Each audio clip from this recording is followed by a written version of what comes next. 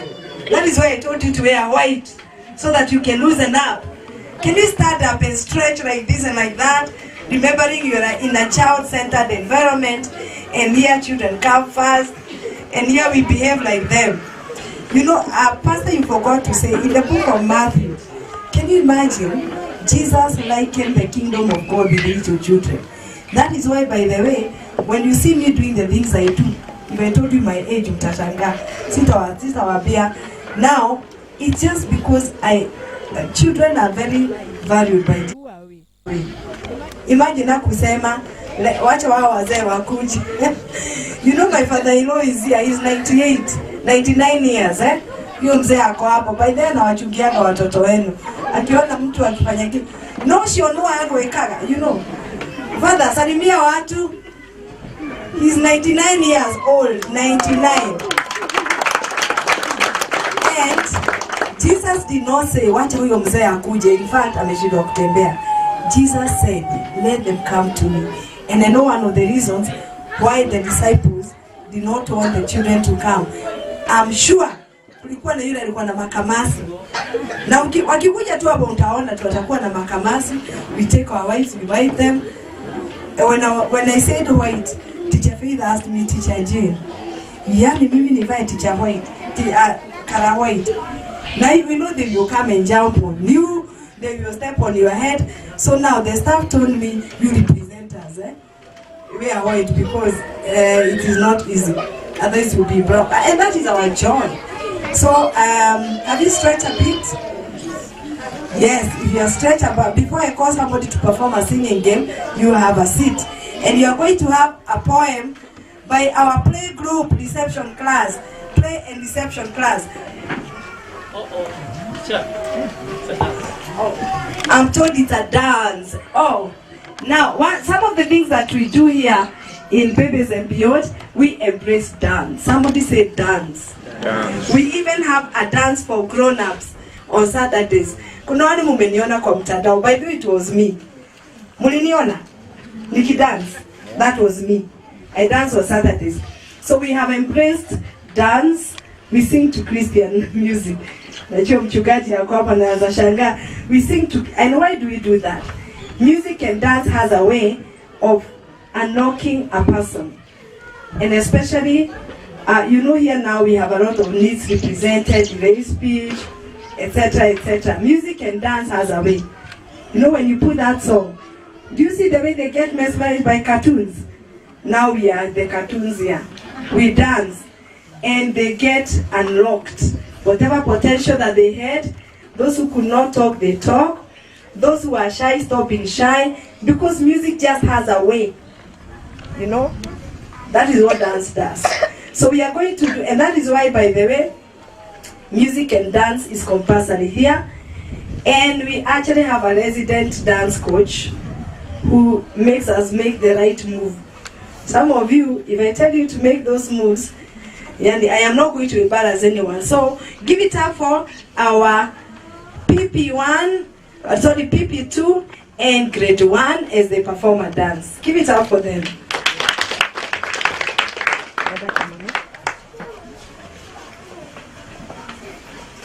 This is an oncoming learner. She has not joined, lakini ako na t-shirt, like the brother is here.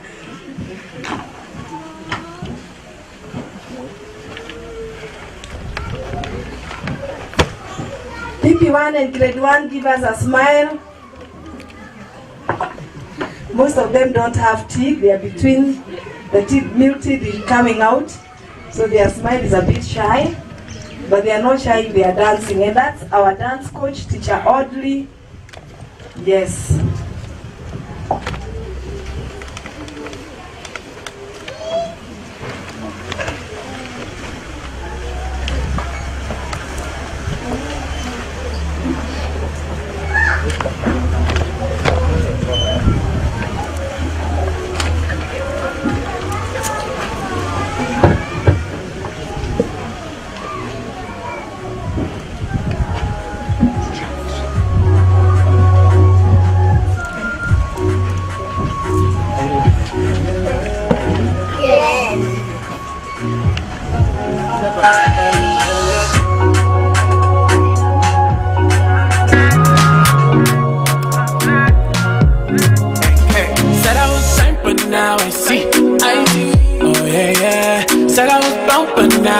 free. Oh yeah, yeah. So you took the chains off of my feet, and you show me life so differently. You took the shackles away, away. Imagine me being free, trusting you totally. I said imagine me being free, trusting you. Set the whole world is singing Hosanna, and the people are lifting you high.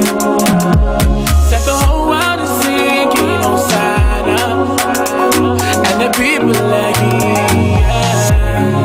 Help me sing Hosanna, Hosanna, Hosanna, singing hallelujah, hallelujah. Help me sing Hosanna, Hosanna, Hosanna, for what He's done, for what He's done. Hosanna, Hosanna. One time for my logo, my 10 over 10. But you did not clap. You want to do it again, PP2? Okay, come back. Public demand, public demand. Yes, yes, sasa hata wamechangamka. Teacher Audley, public demand. The dance was too short. How are you? Only if you applaud them. This time round, you're not repeating it again. So, What do you want? and you had rather master the moves, eh? As usual, I'll be calling some people to perform the same dance. If you think it's that easier, at least just a line, just one line. So, and I'll do a random pick. So, yeah, the same dance. Yeah, yeah.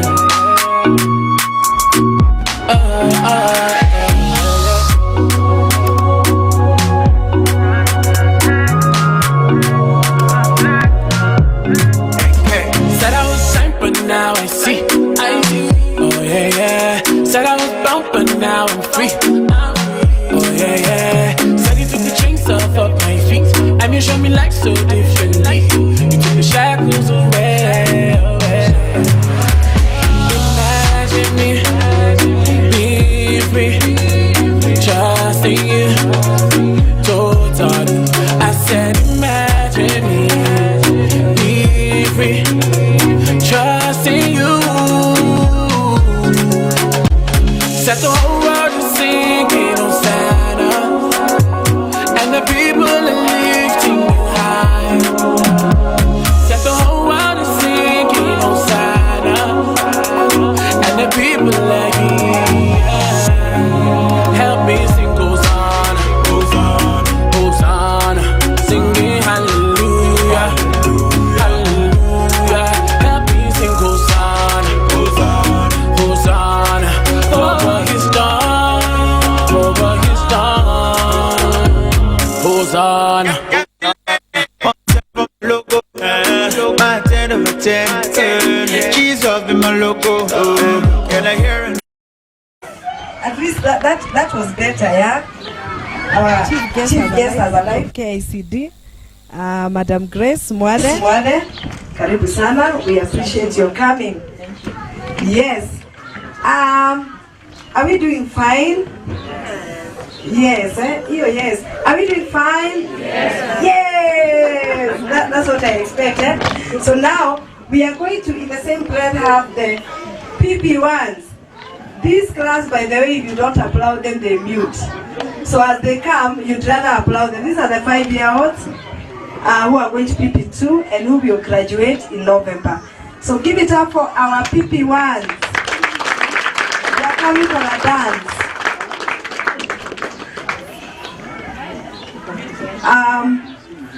Wait a minute. Let's first give it up for the play group because they are ready. Those ones, when they are ready, they are ready. Yeah, so we hold the PP1s as we bring on stage reception and play group from 1 year, 2 years. This school takes from 1 year. Remember again, whatever they do is acceptable. Yes, that is the order. And they are going to recite to us a poem. everybody come?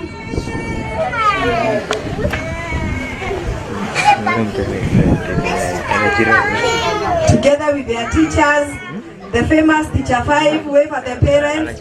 They call her Teacher 5 because they are not unable to say Teacher Faith. Then we have Teacher Joyce. Teacher Joyce, say hello. And we have Teacher Nancy. All of them in prayer and reception class. So,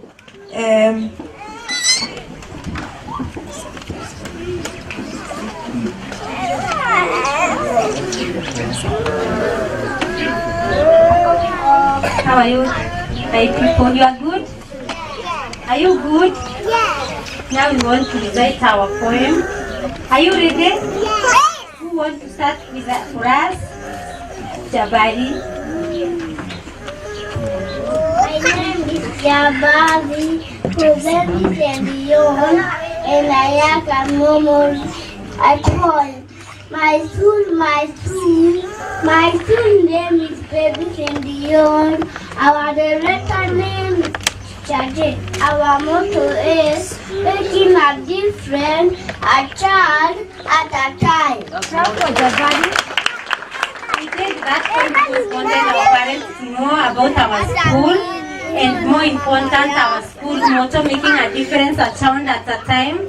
Because in our class, we have many groups. There we have like 4 groups, and it is a difference, a child at a time. Now, can we recite our memory verse, Prosper, our poem? Proverbs 16:15. My name is Prosper, so baby the beyond, and I have a poem. My school name is Baby the beyond. Our director name is Teacher Jane. Our motto is making a difference, a child at a time. My name is Dara, and I have a boy. My school name is Baby Sendion. Our director name is Teacher Jane. Our motto is making a difference, a child at a time. Mari. My cool name is Baby Sendion. Another day is Teacher Jane, making them different, a child at a time.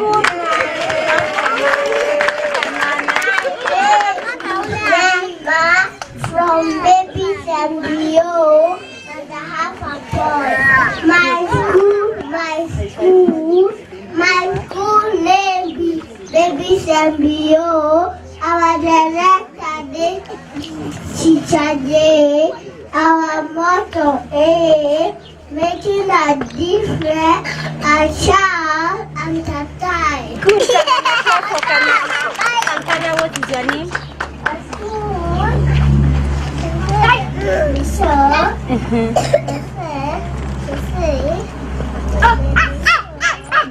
Clap for Sankara. Mugo. My name is Son from Baby Sendion, and I have a point. My school name is Baby Sendion. Our director name is Teacher Jane. Our motto is making a difference, a child at a time. My name is Lucas from Baby Sendion. I have a point.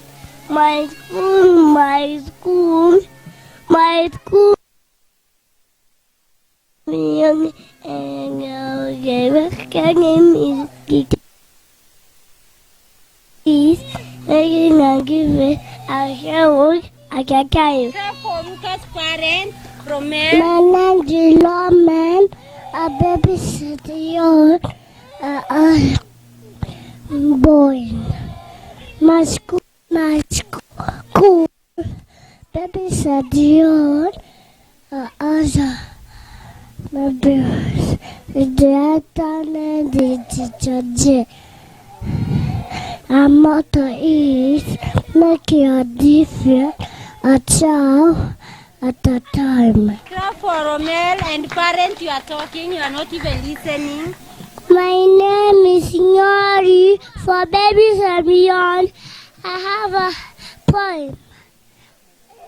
My school name is Babies and Beyond. Our director name is Teacher Jen. Proverbs 16:16. Our director name? Our director name is Teacher Jen. Our motto is making a difference, a child at a time. Good. Clap for Nyori. The memory box is still running. My name is Asa. From babies and beyond, of coin.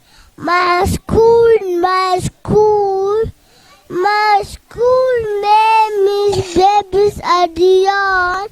Another name is Teacher Jen. Among the parties, making an difference and sound at a time. My name is Kamau from Babies and Beyond. Have a poem.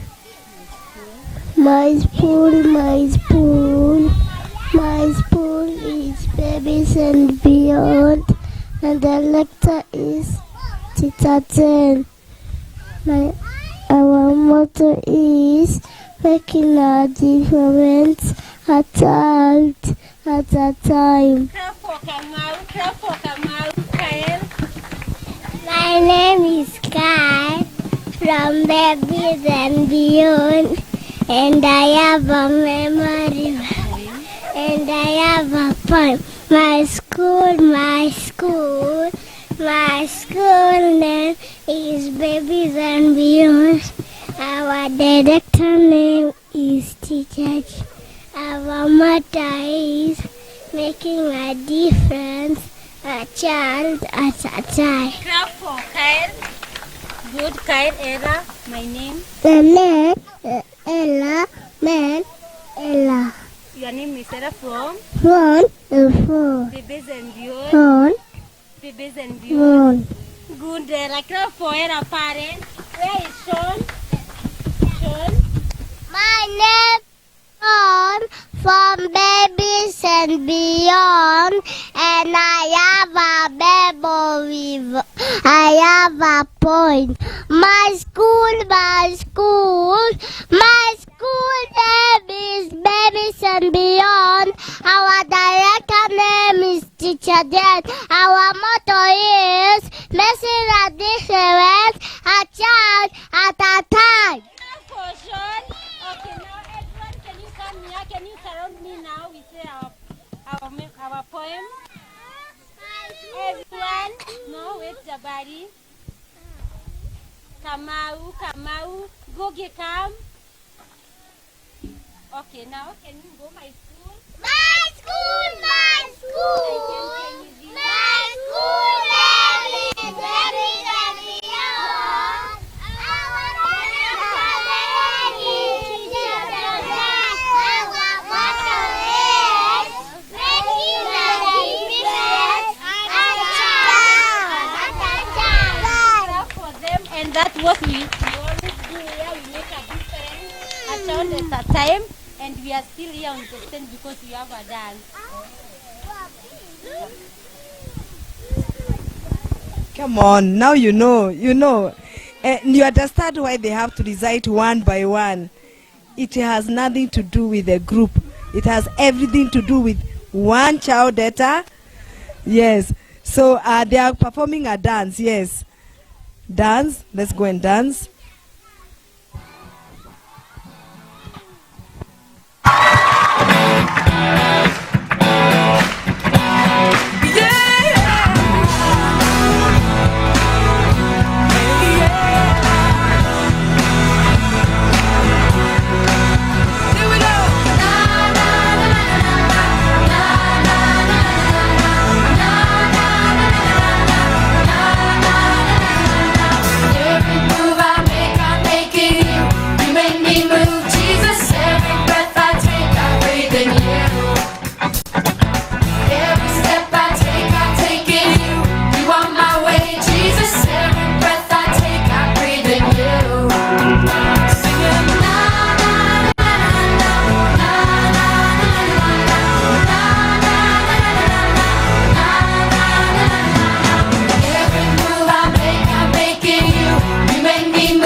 wanakataliaga kwa stage. So mkiona wamekataa kwenda mjue tu. Wow. Thank you Teacher Faith, Teacher Audrey, Teacher Joyce, Teacher Nancy. You know that is one class that today I went in and Jabari, is Mama Jabari there? Teacher Jenny, you're in a dress. I'm trying to say that hivyo mnaniona ni juu ya hii graduation by the way. Here we rock in jeans, t-shirts, because that is the way, the best attire to care for these children. So today I'm actually feeling funny. Yeah. Chege, you want to continue singing? Go to class. Let's give it up for Chege. You see, this was, they were even drumming, eh? Yeah, they were drumming. Whatever is there, and that is the essence of CBC, making use of the available resources around you. So when we tell you make a drum, don't go and looking for this. Think outside the box, right? I think it's the right time now to bring in on stage PP1, the one that were the class that you'll be graduating in November. Give it up for them. They are performing a dance. Smile PP1 as you come.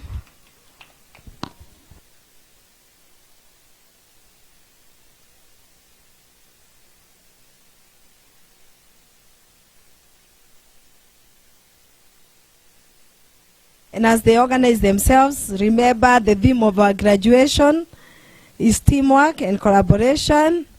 That's a key component in CBC. And you'll be seeing a lot of it in our upcoming event, our presentations.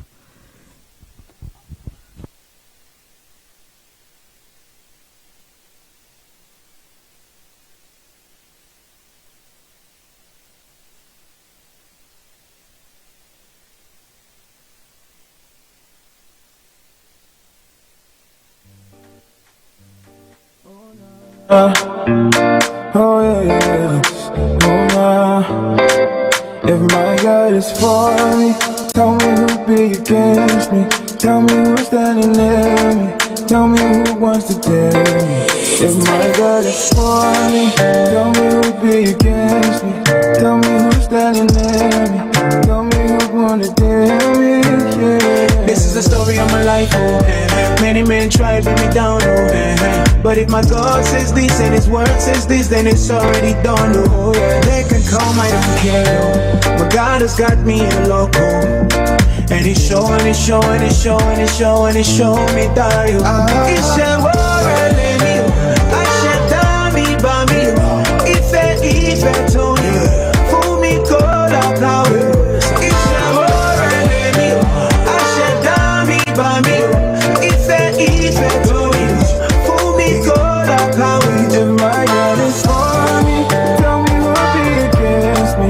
Tell me who's standing near me. Tell me who'd wanna dare me. If my God is for me, tell me who'll be against me. Tell me who's standing near me. Tell me who'd wanna dare me. Yeah. With you in my life, oh, I get it all wrong with the typo. But when I trust your ways and I trust your will. Yes. Thank you for coming in your numbers. Those who may be studying tumeongeza viti. Yes. Najua ninyi mko karibu na high table pahali portraits zimewekwa. So wakichukua hizi pictures mnachukua. Msichome picha. Siku hizi najua kidogo. Msichome, msituchome. Sawa sawa. And next presentation, reminding you of our theme, teamwork and collaboration, a key component area in CBC, is a shairi.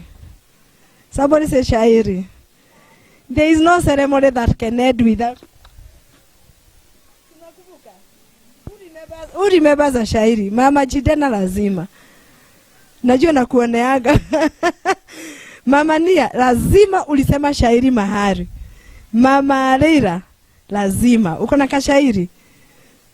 Ai lazima. Hata kama ni line moja, hakuna mtu anakumbuka. Come. Somebody has a shairi. Hey. Come. You see? CBC never disappoints. Never. Let me give you a microphone. Tell us your name. My name is Shantanya Gothinganga. I go to school at Mountain View School. I am 9 years old. The shairi I'm going to be saying is Sare. Nitazame ninang'ara, sare yangu nilovaa, sare wanafunzi lanifaa, sare uwa ndiyo sura ya shule kuitambua, wanafunzi wote Kenya shangilia sare zetu. Shukran. Are you a brother to Kyle? Yes, Kyle is one of our learners in a prayer group going to PP1. She's 9 years old. That is how come she's not here. Because we do not have grade 3. Are you in grade 3? Yes. Yes, you see. Msiulize na mbona hayuko hapa. It's because, thanks so much. That's awesome. And just like that, we have advertised Mountain View. Yeah, Mountain View. Yes, good girl. And she's also our neighbor here. Thank you for coming, yeah?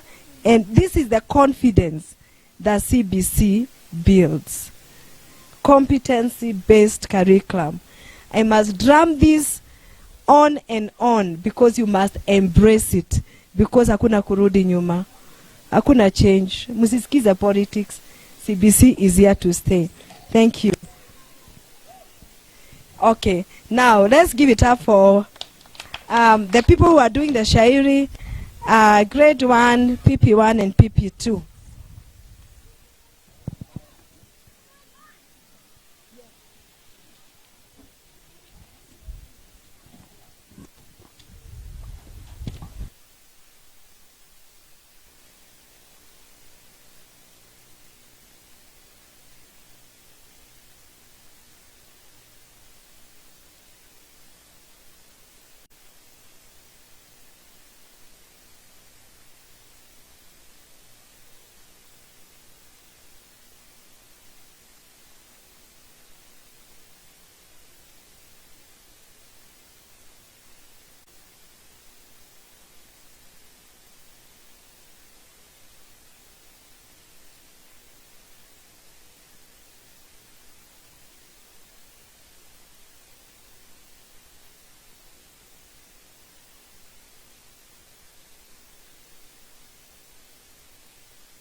Bina sina, hata maji niliombwa nikasema sina. Always wanted to be a singer but along the way. And the shairi we are reciting today is written by Teacher Audrey. Teacher Audrey, wave at them. It had to be written by Aluya. Ever seen a Kikuyu writing a shairi? Not in a bad way, on a right note. I being one. So the shairi is written proudly by our teacher, Audrey, who is also a dance coach.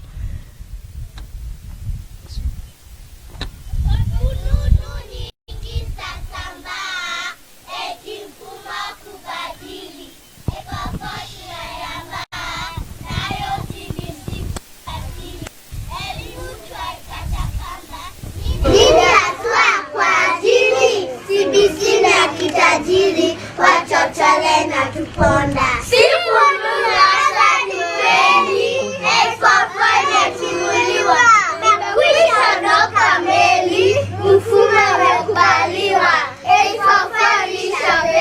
na wizi utawaliwa. CBC mtaala bora kwa elimu ya wanetu. Maagizo yasomana nyumbani wakisharipoti. Wangu kanichosha vibana na nyundo etu kokoti. Na vyakula yakale sana hatua pili hili boti. CBC ni ya kitajiri wachochole na kikona. Vyakula vya asili tamaduni yetu Afrika. Sisi kama mawaziri na wele tunafika. Mihago ni pilipili, magonjwa kushika. CBC mtaala bora kwa elimu ya wanetu. Macho basi tufungueni na sisi tupate kujua. Watoto kule mashuleni talanta vipi wa kudua. Na vyakula hivi poleni tupate nasi kununua. CBC kama ndio bora tueleze faida zake. Wanajifunza mengi ya kuiboresha jamii. Tamaduni za kimsingi za kale nazo za sahihi. Ya mashindano hatulengi mitihani hawatalai. CBC ni ya kila mtu kujikuna kifatako. Sisi kisoma tunacho na mfumo umekubali. Mfasi mfumbe macho. CBC sasa ni halali. Fuata nyuki ndo wasemacho. Nani asopenda asali. CBC kama mtaala kwa elimu ya wanetu. Tuungane shikadau walimu na pia wazazi. CBC ndio angalau bora katika hii kizazi. Elfafa tutaisahau tuokoeni jahazi. CBC mtaala bora kwa elimu ya wanetu. Shukran. Wow. Tell them to go back. I'm sure Grace, our guest from KICD, hii utapeleka huko mbele ya. Useme kuna shule inachangia CBC. Munasikia? Msiseme nilisema. Thank you very much. Hiyo teacher Audrey uliniambia inaitwaje? Ngonjera. This and that. And then finally too? Yes. That is what I was saying. No, at least one of you, we must have passed through that where we did like that and like that. Okay. That's excellent. Give it up for them.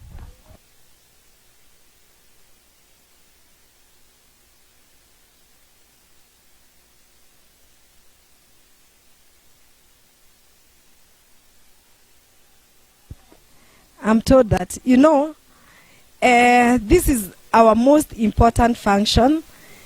We are coming to the end of an academic year. So the director has to give a speech. Semeni speech. Siku hizi munasikiza speech nyingi za kisiasa. Sasa ni wakati wangu. So let me unleash my speech.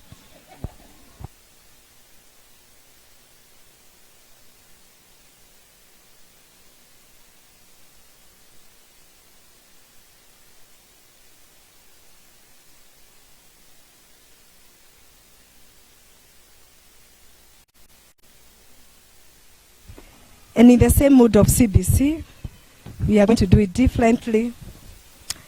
So I'm going to, because it's an academic function, so I must read.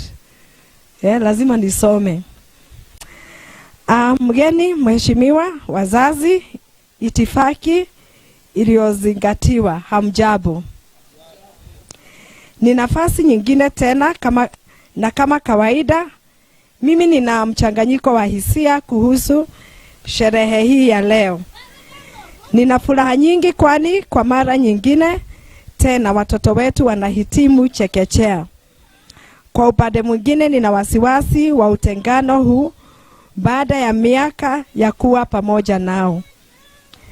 Kwa darasa letu linalohitimu, sisi kama Babies and Beyond twawapa pongezi kwa mafanikio haya. Kwa baadhi ya wanafunzi wetu uhusiano ulianza wakiwa na mwaka mmoja, wengine miaka 2, wengine hata 3. Ila bado tumejenga uhusiano wa karibu na kila mmoja wa wanafunzi wetu ambao itakuwa vigumu sana kuacha. Asanteni sana wazazi wetu kutuamini na maisha ya mwanzo ya watoto wenu. Mulitukubalisha kuwapa watoto wenu msingi bora wa kimasomo, na kwa hayo twawapa kongole. Tunawashukuru sana. Kwa wale wanaoendelea kwa shule zingine, tuna imani kuwa mpo tayari kupambana na changamoto yoyote ile. Mwaweza kustahimili dhoruba yoyote ile. Muna uwezo tosha. Nendeni kule mkijiamini. Katika kipindi cha kisomo cha 2021-2022 tulihitimisha mafanikio kadhaa. Haya yakiwa ni tulianzisha darasa la kwanza almaarufu grade 1 katika kimombo. Tulifanikiwa kufanya tamasha ya kitamaduni ya Krismasi. Tulianzisha na kustawisha darasa la dance na ara muziki. Tumeweza kuweka sheria jumuishi za kimasomo. Twajivunia sana kuwa na watoto ambao waliungana nasi wakiwa wamechelewesha miundo msingi muhimu kama vile hotuba au kuzungumza, ila sasa wameendelea na kuonyesha mabadiliko si haba. Wengine wao bado wako katika mwelekeo huo na kwa ubali huu twamshukuru Mola. Katika mwaka huu ujao tungependa kujihusisha zaidi kimuziki, haswa katika matamsha ya muziki ya shule zote nchini, safari za shule na kuhusika zaidi katika shughuli za mitaala. Wazazi wetu wapendwa, tunavyoingia katika kipindi cha likizo, katika roho upamoja na ushirikiano, tungependa kushauri yafuatayo. Tumia muda zaidi na watoto wako.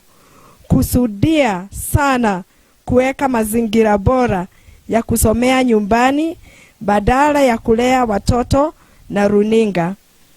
Watoto hawa watakaa nyumbani kwa muda unaokaribia miezi 2. Naam. Je, umewapangia? Nitarudi tena. Tafuta muda ukae na wao.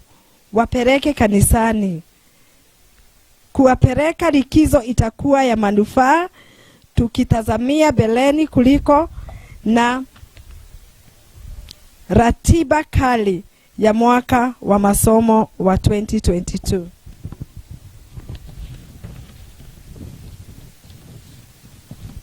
Dear parents, you may be asking, so why are we putting a lot of emphasis on core curriculum activities? I'd like to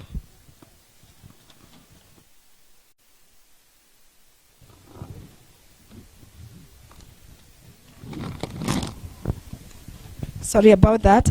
I'd like to bring to your attention a typical NEC example, grade 3, so that when you see us doing a lot of dance, tamasha ya Christmas ya kiutamaduni, basi mutaweza kuelewa kwa nini we are going at so much length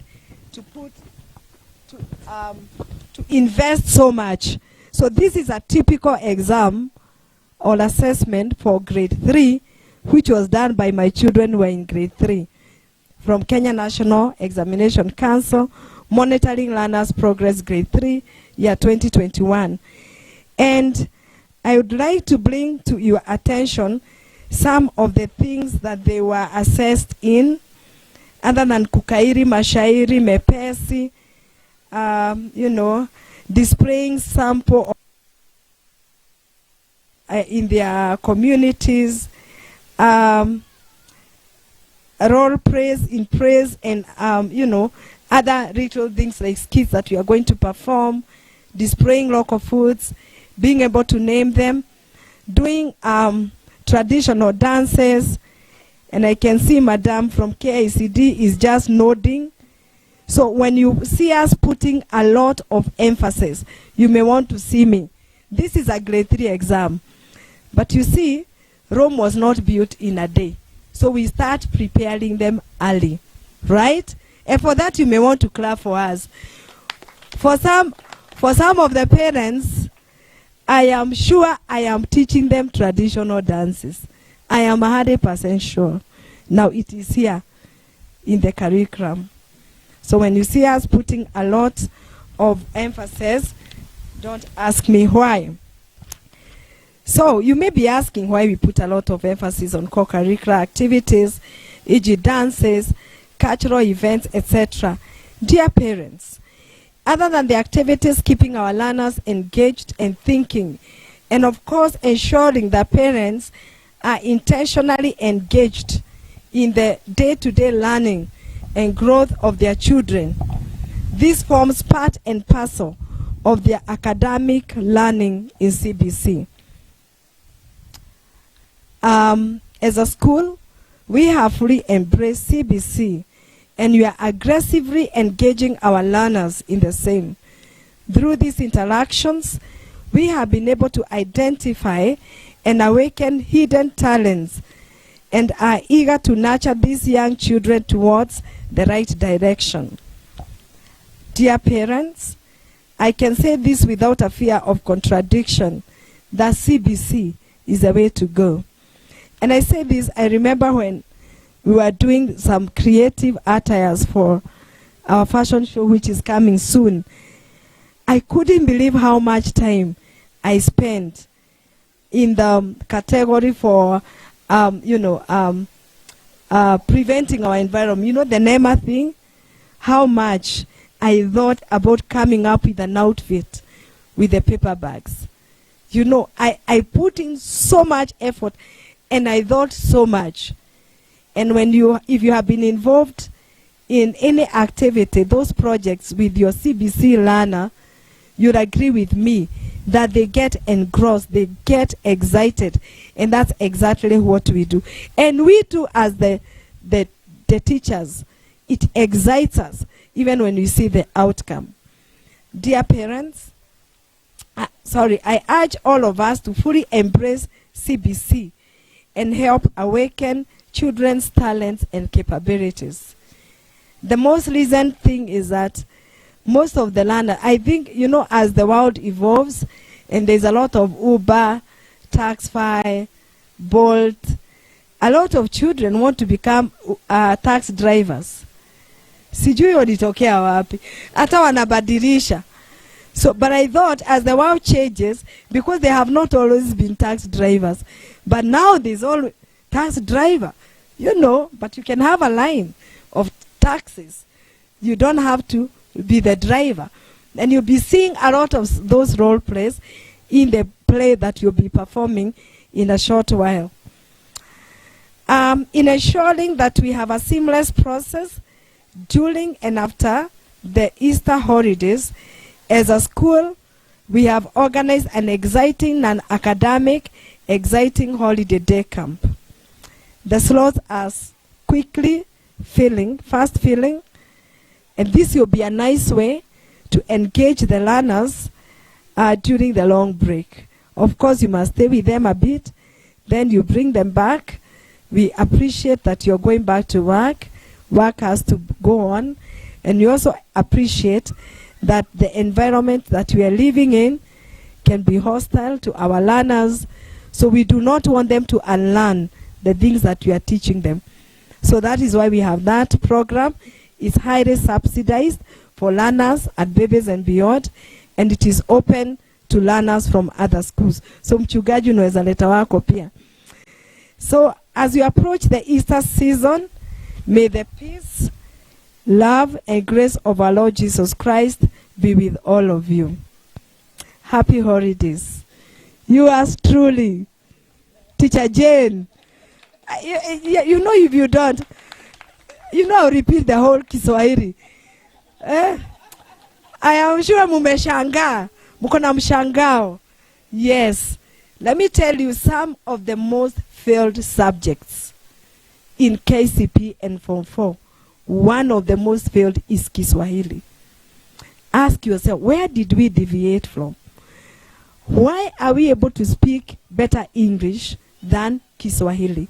So as I do not adulate English, but that is why we go into a lot of emphasis to teach shairi in the correct, correct way.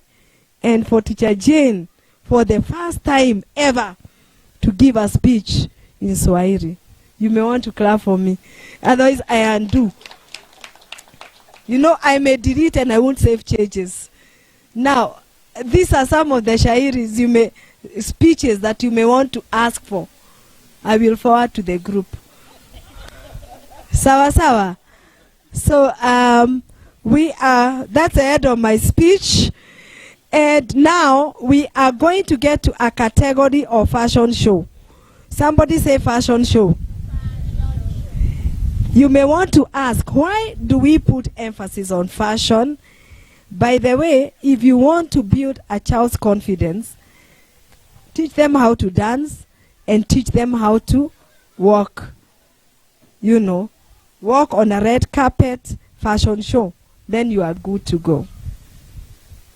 The time has, we don't have this time where now, naita mtoto, and then they start biting their nails. They don't exist now. We build that confidence here. It starts here. So that is why we put a lot of emphasis on some of these activities. So in our category today, we'll be having those who will be showcasing different tribes and cultures. We'll be having one that will be, we teach our children how to eat well. And by the way here, they eat, hiyo chakula mnasema hawakulagi nyumbani, they eat. They tell me, if I drink porridge, I will die. And no one has ever died.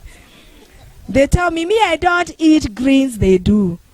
So some of the categories, because as we emphasize on them eating healthy, we have that, we have creative. Remember again, we are CBC, so we embrace creativity as much as possible. I think they are ready. Let me just find out.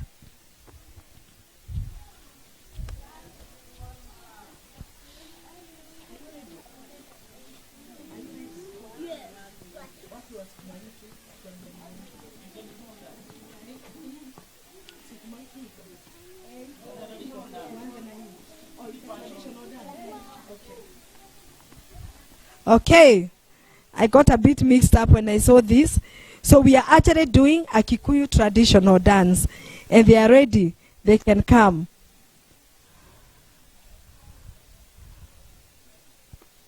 The traditional dance, Kikuyu traditional dance. I think the motivation was that we are in Kiabu. Huku ni Kiabu, by the way. So I think that was the motivation. But those who attended our concert, our Christmas concert, we know that we are up to the task for any, be it Maasai, be it Kare, be it all of them, including my ancestors, Dorobo. I come from my ancestors are Dorobo, by the way. So including that, we are capable. So let's give it up for our PP1, PP2, and grade 1 as they perform a traditional dance, Kikuyu traditional dance.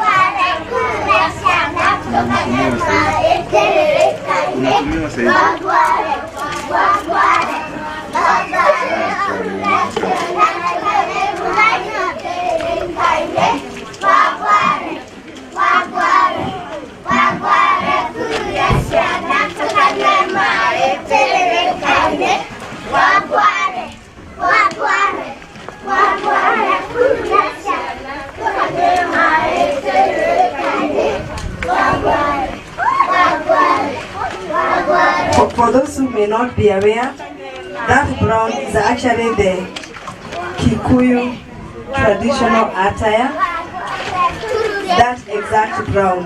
So if you need one, you may see me. So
That song was one of the most presented activity, the particular song in schools in Kiambu County during this assessment. This one, is a very common one. The other two songs, by the way, the kids said they must sing. You had them last concert, Wamesema lazima. And remember here, we are a kids environment, so in a lot, for as long as it's not harmful, we let them do. Isn't it? Are you happy?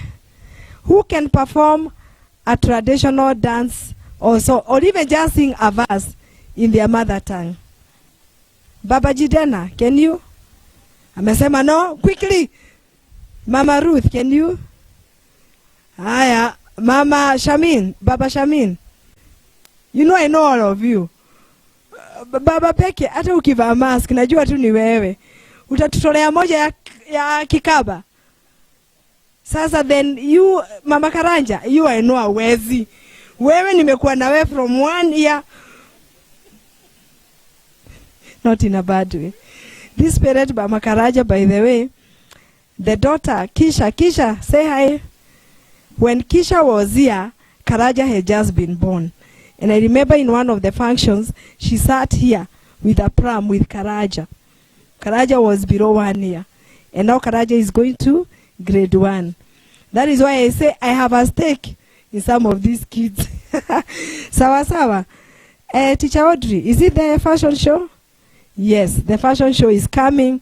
This is where, by the way, you seriously sit back and watch the creativity, the nature presentations, and the confidence in our children. Baba Sean, I recognize you there. Yes, and all of us, by the way, I may not be able to mention all of you, but just know, Baba Nathan, hi. Every time the plane passes here, that is my daddy going to Mombasa. Does that describe you? You work in Mombasa, yeah? I am not a prophet. That's my daddy's plane going to Mombasa. It's nice to have you around. Yes, and all of us here, for our first-time parents, those ones who have never attended any of our functions, especially those who joined us this term, here we are known for activities, and we do it without fear and with all that we have, simply because that is what these children should be doing. Yes, so Teacher Audrey is making the red carpet for our fashion show.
eyes here as we encourage fashion motivated by nature and the foods that we eat.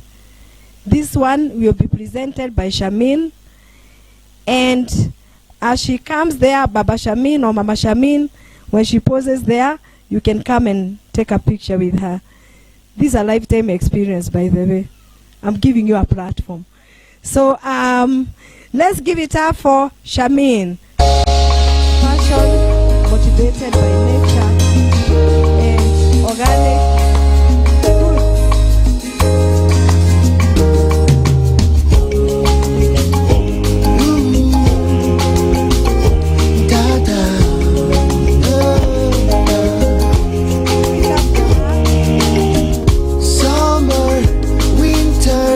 Autumn, spring, mountains, blue skies, and the seas, rainbows, sunshine, and the trees.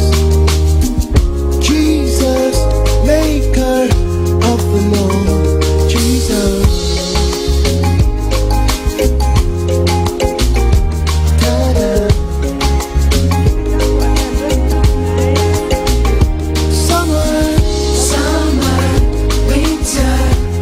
Spring, mountains, blue skies, and the seas, rainbow, sunshine, and the trees you made them. Jesus, maker of them all.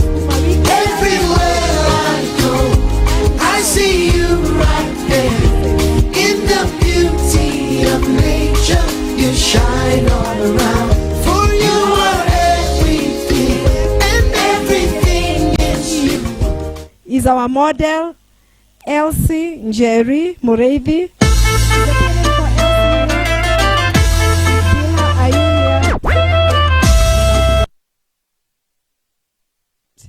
Then she's showcasing our creative.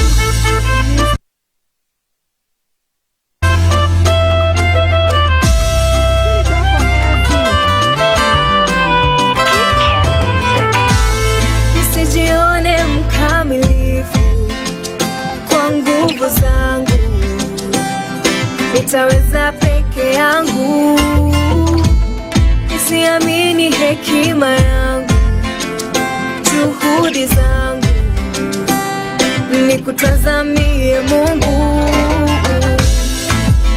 Watakaonisikia wakinishangilia, niwaelekeze kwako. Watakaonifuata and then they fall as they walk. Jerry is on a 5 and she'll be graduating in November. So if you want to see more of that during our November graduation, you'd rather show up. So we have a little model here.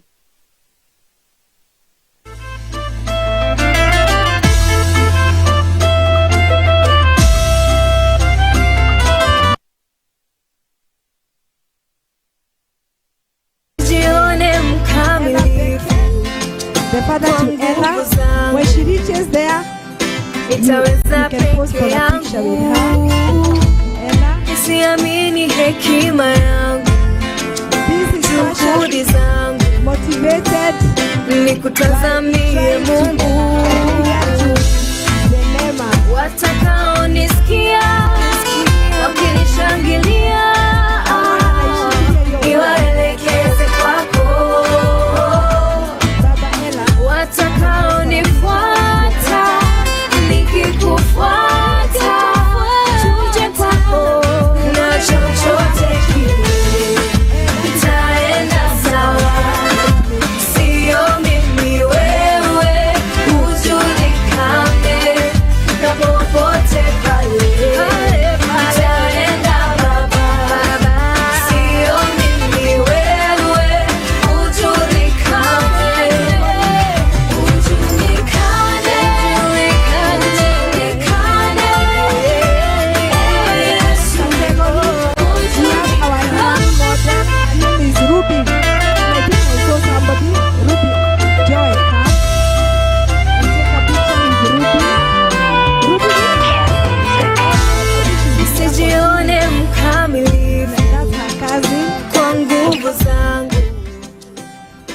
sitaweza peke yangu. Give it up for her. I am sure some people will watch this and imitate this out. Utaiona tu LC Waikiki na mtanunua. Hii tu. The same one, green with some flowers here. Na mtanunua 4,000.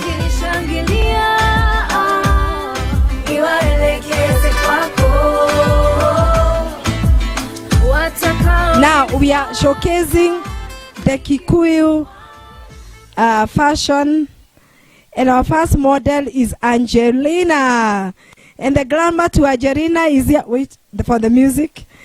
The glamour to Angelina, you will have the rarest opportunity to stand on the red carpet with your granddaughter.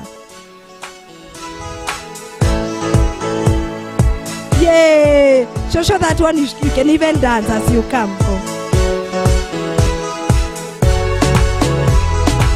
With Teacher Faith. Give it up for Shosh. And the brother to Angelina.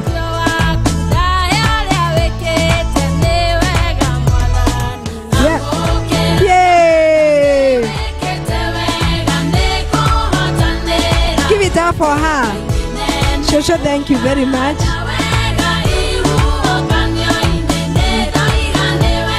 Angelina is one of our latest entrants. Just joined us this time. We have another.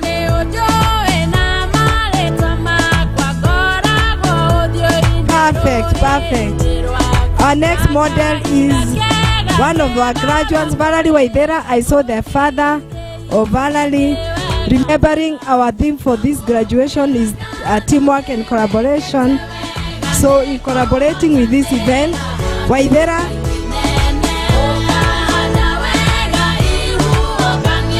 give it up for Waithera. Hey, and the show. We were kompaka na hangi. Yes. Shosh. Wow. The rarest opportunity for a mother, son, and granddaughter on the red carpet. Hiyo picha mtanunua.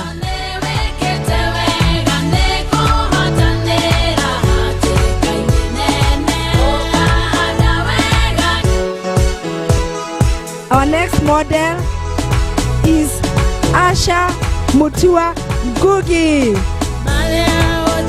And the father to Asha and the sister, I need you here.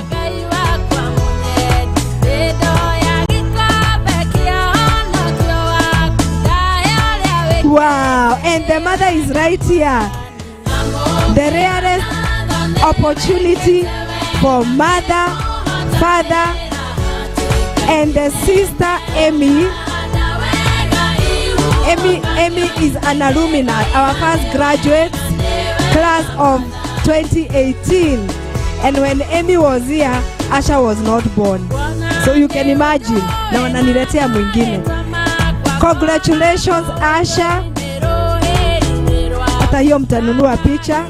Sarea one. Start there Asha. You see, he's a gentleman. Our next model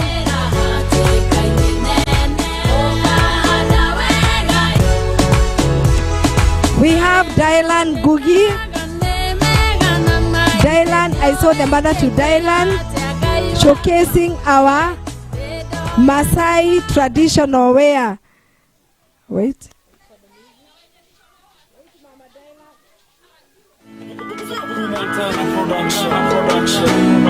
Gato kwenye beats.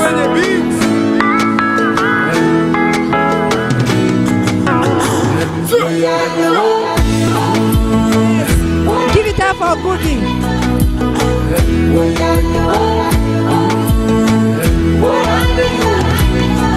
Remix. Yeseriana tabenyana masala. Amanya tajado wangana naro. Seriana ke koyoge kolmuso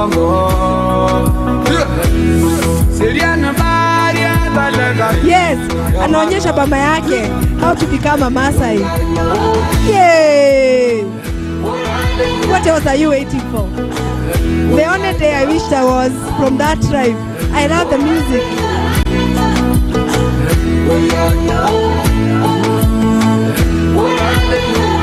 Wow. Yes, Goge. Niko pia hawa Teacher Faith wanakatalia stage. Yes. Let him take that picture.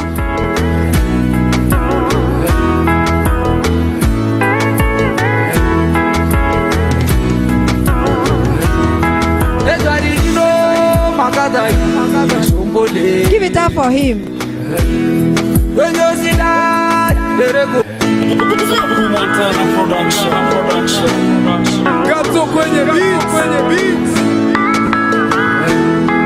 We have more of the Maasai. This is Ruth in grade 1. Our last year's graduate. Mama Ruth, where are you? Kuja tukufunze. Doesn't she look nice? Mama Ruth. And you look very nice in all white. Thank you for adhering to the dress code. Mama Ruth, fanya kidogo. Perfect, perfect. Another rare opportunity. Thank you, Mama Ruth. Clap for Ruth.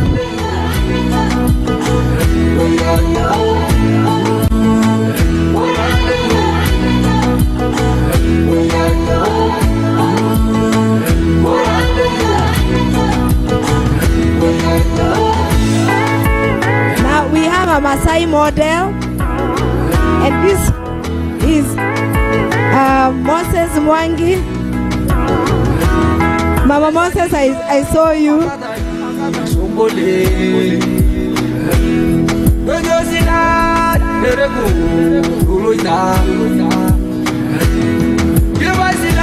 One of our graduates is doing it so well.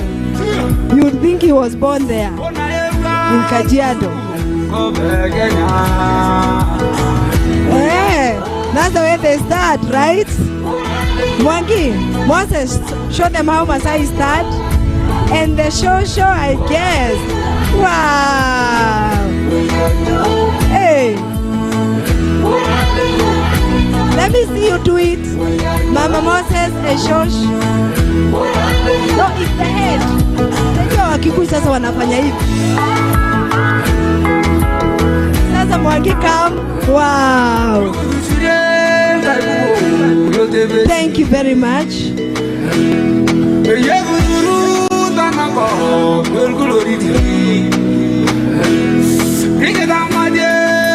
Perfect, perfect.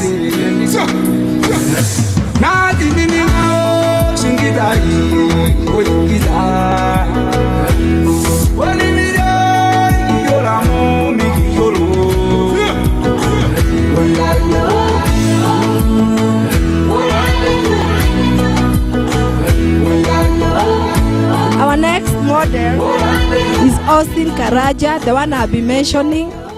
And Austin Karaja will be showcasing the Kalenjin. So Karaja, walk right in. Austin.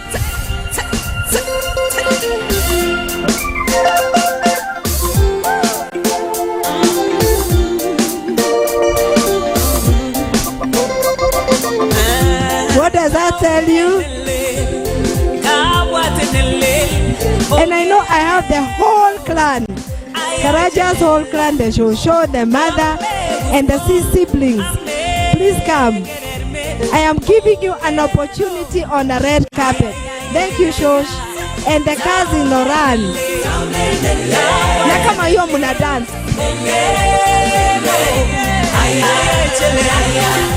Awesome. What a nice picture. Wow. Hii by the way itauza kwa magazine fulani sijui Vogue. Wow.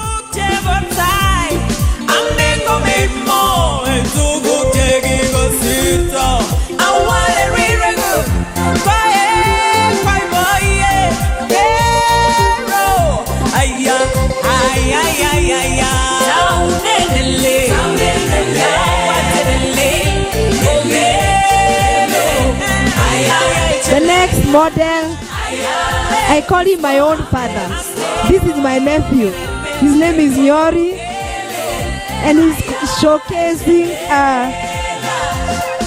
Karejin. And I know my brother is here, and the mother is also here, and the sister. So let's go.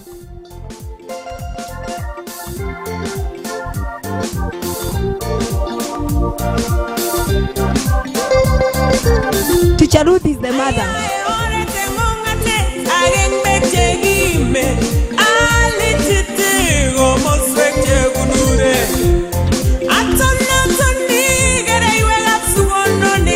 What a nice picture. Clap for them. Jeriel is only 3 years. I feel like sitting there, the picture.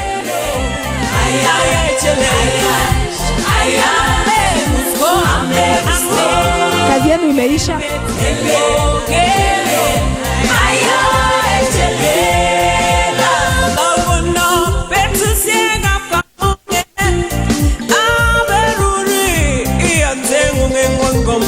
Hii iko na murti.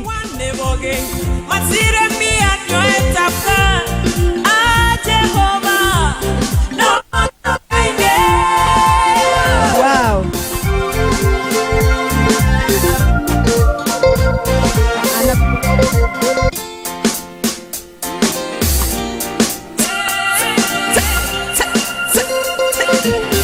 Sasa hiyo imeisha hivyo. Good, Jeriel Nyori. And we have another model. Her name is Nia. Nia is also one of our oldest, not in age. She's been here for a long time. I can see the Uncle Pish, the dad and the mother. Mukai hapo kwanza. Time yenu bado. And because I know you come from a family of dancers, I want to see. So Nia, her dancer. Huyu atanakuja Kikuyu Mosi. Perfect Nia.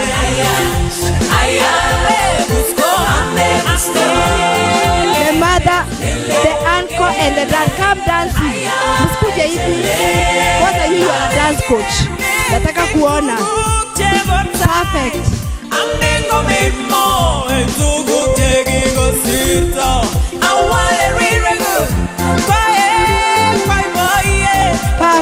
Perfect. Good picture. Wacha wajipange. The father there, the mother and the uncle. Perfect.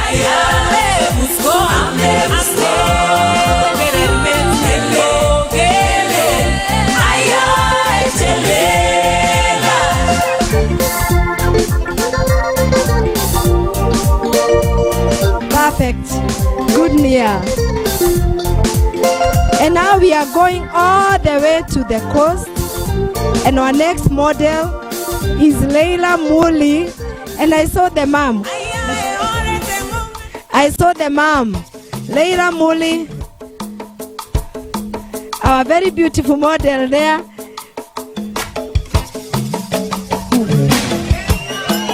Doesn't she look nice?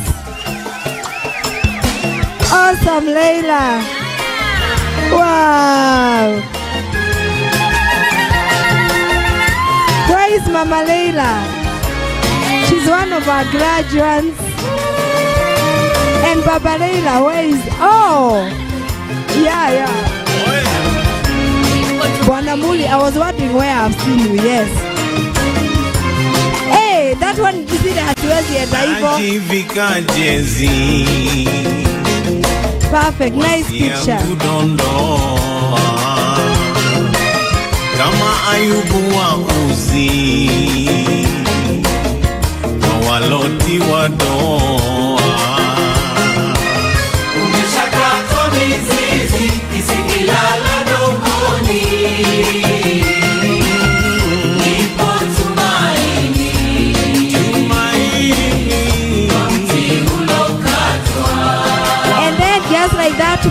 other coastal person, that is Howie J.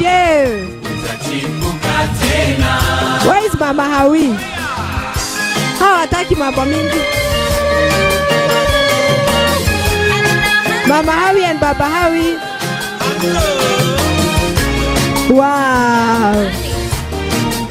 Howie is giving you an opportunity to step on the carpet. Wamekupa kisogo, karibu endani. Perfect, perfect. Soko, nguni kitandani. Ni mambo yopenda koni, matukazia mbinguni. Our next model is Ethan Prosper, the guy with the best name ever. He's in Coast. Mama Ethan Prosper, I saw you. Ethan Prosper is in our reception class, heading to PP1. I can see the auntie, the mother, and somebody else. Must be a cousin or something, or the sister. Perfect, perfect.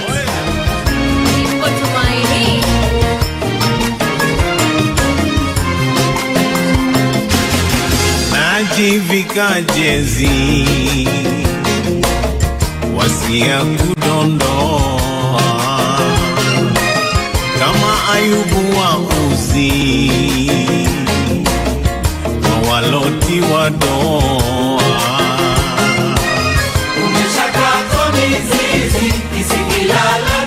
Our next models are going to show us the Sadi best, and we have Shamin.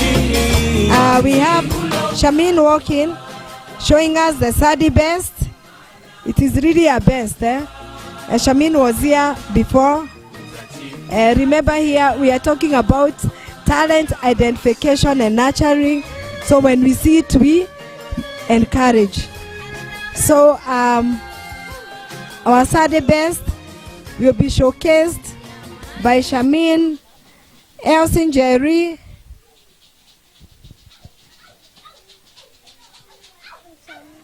we can start with okay,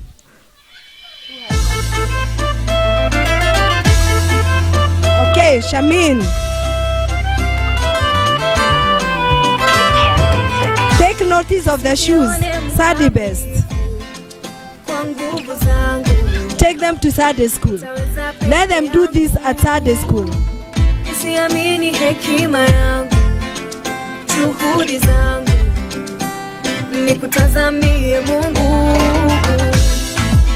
Watakaonisikia wakinishangilia, the next model, niwaelekeze kwako. Wow. I know the father was here before, so he's feeling shy to come back. The next one is Elsin Jerry, still in PP1. Take notice of the dress, where, and the shoes, where. Where? Hey. I gotta know who's in the building with biologists. I need y'all to run down here. Come on, let me see you. Wow. Would you give it up for her?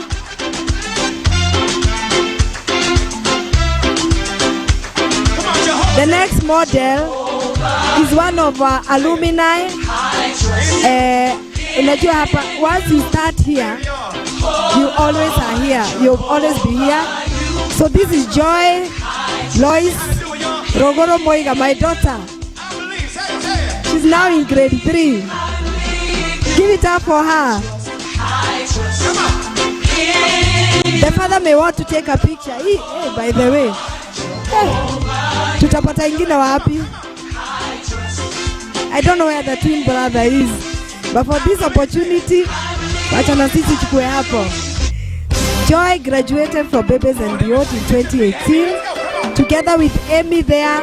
Amy, come and take this picture with me. Josh, come. Our very first alumni at Babies and Beyond. They always come back, not because they are mine, but like this one was here.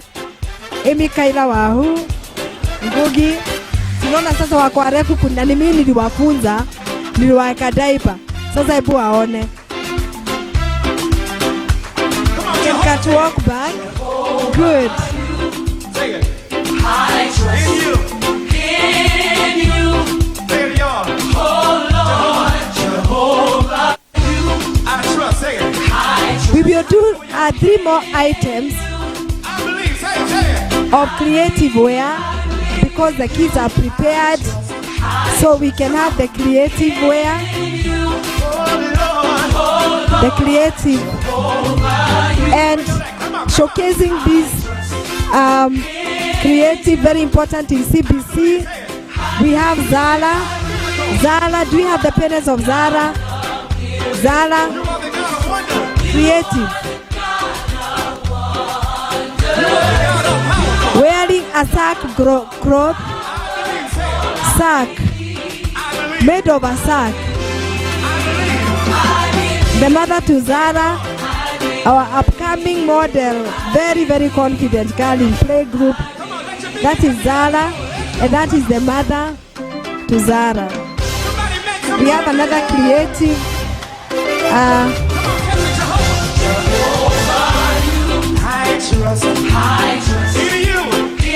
Next one, our model wearing a sack outfit.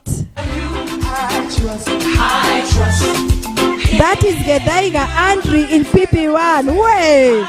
I think this is the best male model. Where are the parents of Andri? Hey, the mother. You have to tell me who is the dancer. Is it you or Mr. Kuria?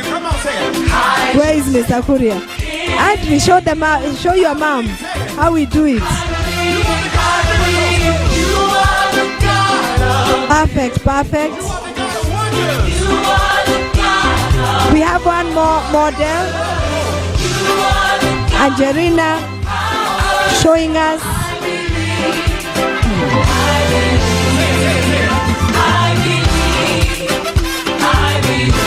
I think one of the most used diaper is Soft Care, and this is when they see me, they may give us a bale of diapers.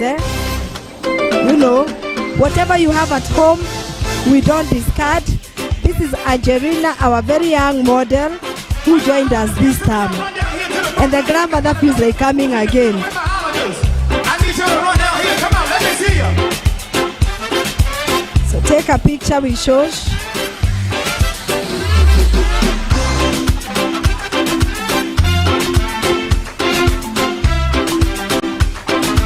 Perfect.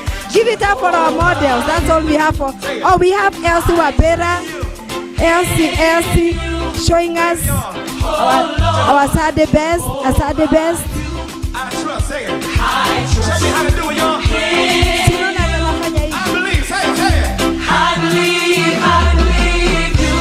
I trust. Come on. That's Elsie Wabera showing us a Saturday best in PP1. Come on. I trust in you. I believe. Say it. Where is the mother to Elsie? Doreen. Remove your mask so that they can see you. Wow. Perfect, perfect.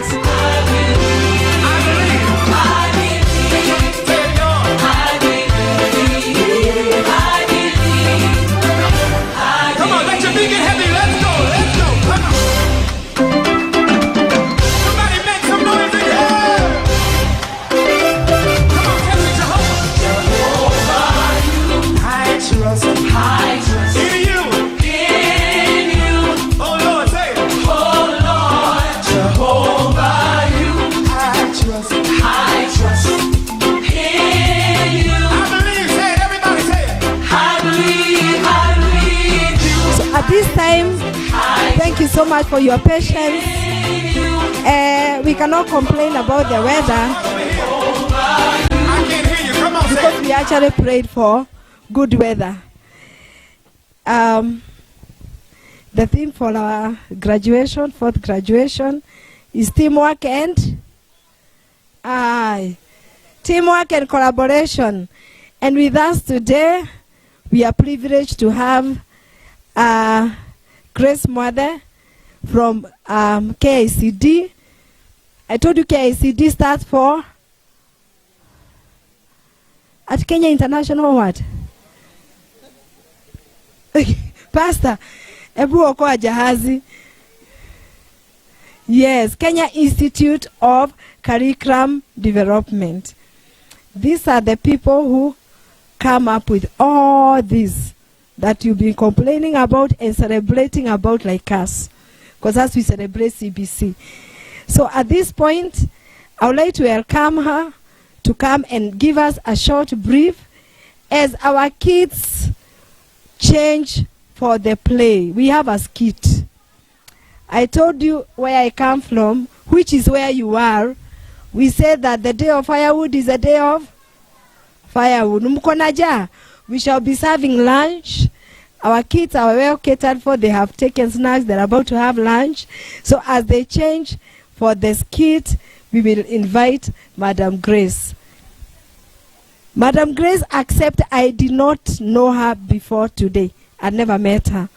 And she kindly accepted to come and be with us. Thank you so much for honoring our invitation. I hope we are representing CBC well.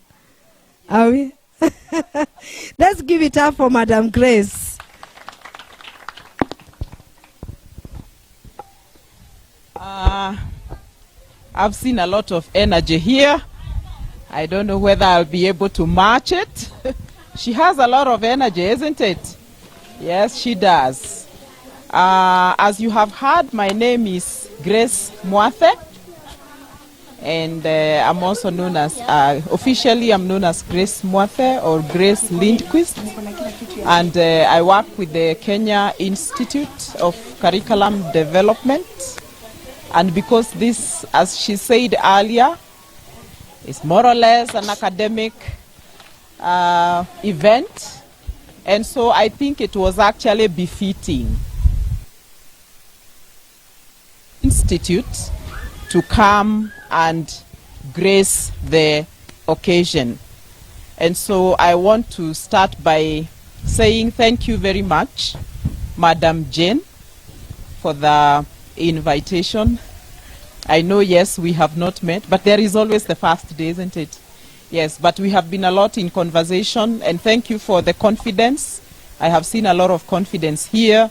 And I could tell, even from the way we could talk over the phone and the conversation on WhatsApp, she was very quick to respond to me using the WhatsApp, and we kept going. And I think that was very good. So mine is to first also thank you, parents. From what I have seen here, when you called out the parents to come and stand with the child, and you are taking a photo with your child when they are this young, I really want to congratulate you, parents. Please clap for yourselves. Why? Because today you have set aside. Today is a working day, isn't it? But it is important that we set aside time for our children. It is important. And when I hear that some of us, we are grandma, a sister, a cousin, that is very encouraging. Why? Because we have to set aside time for the children.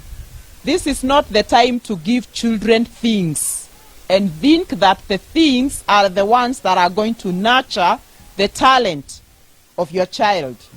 It is us, all of us as a community. You as a parent, the teachers, led by Teacher Jane or Madam Jane, and us as the curriculum specialists, the ministry, and the community at large where the school is. We team up together and nurture the talent of our children. You know, the theme today is teamwork and collaboration. So we need to team up, because even we know our local language or the local proverb, and I may not even know from which community, but we say it is the African proverb. A child is brought up by the community, the village. It takes a village to bring up a child. It takes a village. And you know what? In the end, we go back to the village. We belong to the society. The curriculum I make, it is not for me. Because me, I am a product of the 844 system. The one that we are facing out. And now we are coming up with CBC. What does CBC stand for? Najua tunaweza kuwa tunasema CBC, and we don't know what CBC stands for. Sasa ni wakati wa mtihani wa wazazi. CBC stands for what, wazazi? Competency based curriculum. Kuna yeyote anajua at least one competency? And I'm sure some of you could even be teachers. Anybody who knows at least one competency? Or at least the number? How many competencies have we set aside? They are the ones we are trying to instill in our children. Anybody who knows at least one? Okay. Wow. Anyway, the first one, actually, one of them, she's very smart. She decided that the theme is teamwork and collaboration. And actually, the first competency is communication and collaboration. Communication and collaboration. Because you cannot collaborate if you do not communicate. We need to communicate. Like what I was saying, we were communicating with her before I could come today and grace the occasion. So please familiarize yourself so that when we are saying CBC, you know the competencies. Because we are saying the school is like a lab where the child will learn how to catwalk. But even at home, they can practice catwalking with the other siblings. Isn't it? When they are taught how to classify things, the best place to practice it is at home. And you do it all the time. You do it all the time. Because I am sure if I come to your house, where you keep the foodstuffs is not where you keep the clothes. See, any classification of things. Yeah, you do it all the time. But we don't look at it from the education perspective. So parents, please, we want to encourage you. Embrace CBC. Embrace CBC. I was very proud of you, my dear, because when Madam Jane asked who can say Shairi, she was here and she was not prepared by the teachers to come and say a Shairi. And now she has it in her head, she has it at her fingertips and stands very confidently and says a Shairi.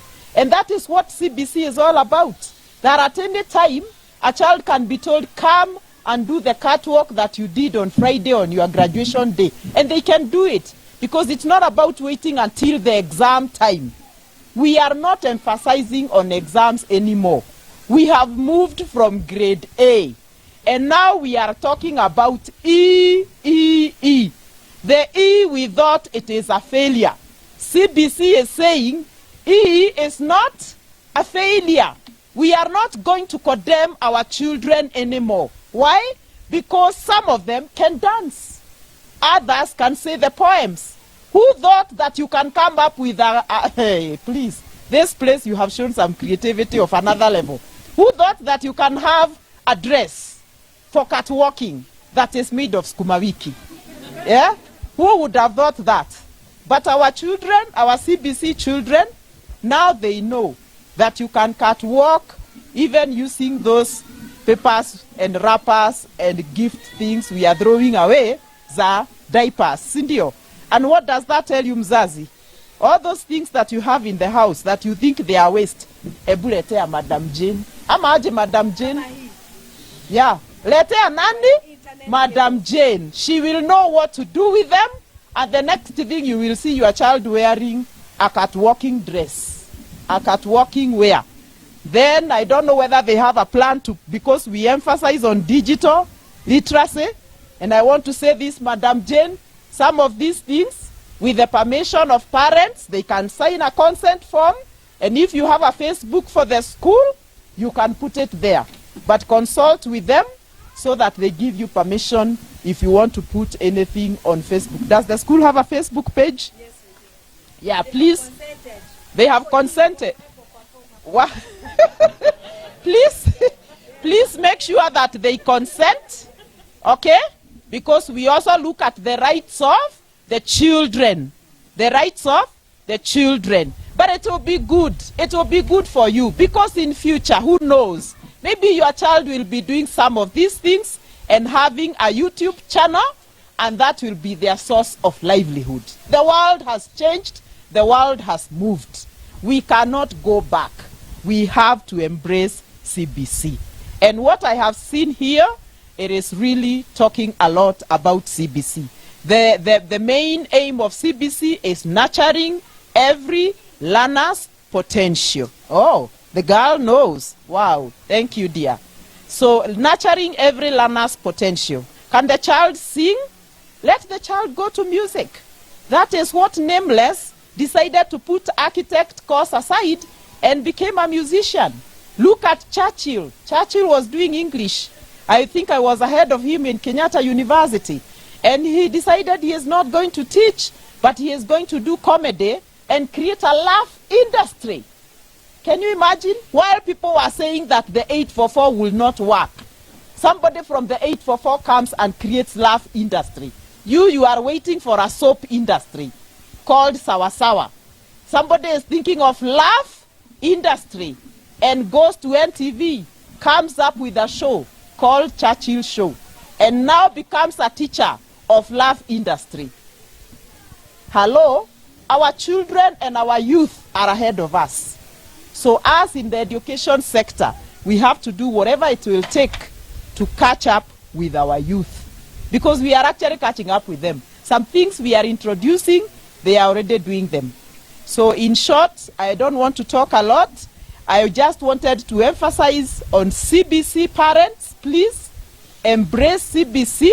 It may be demanding for now, but once we all get the gist of it, it will be easier. And our aim is to nurture every learner's potential to produce an ethical and an engaged and an empowered person. Engaged, empowered, and an ethical person. We don't want to come up with doctors. We don't want to come up with doctors who are not ethical.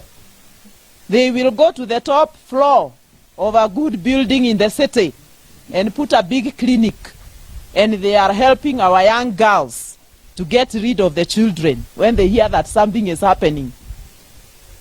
Okay? We don't want that. So we want an ethical person. We don't want lawyers. When there is an accident in a place, they run there with a bunch of paperwork, and they are telling somebody who can't see properly, sign here, nitakutetea, utalipwa pesa mingi sana. And you are signing your compensation away. Why? Because there is no ethics. No ethics.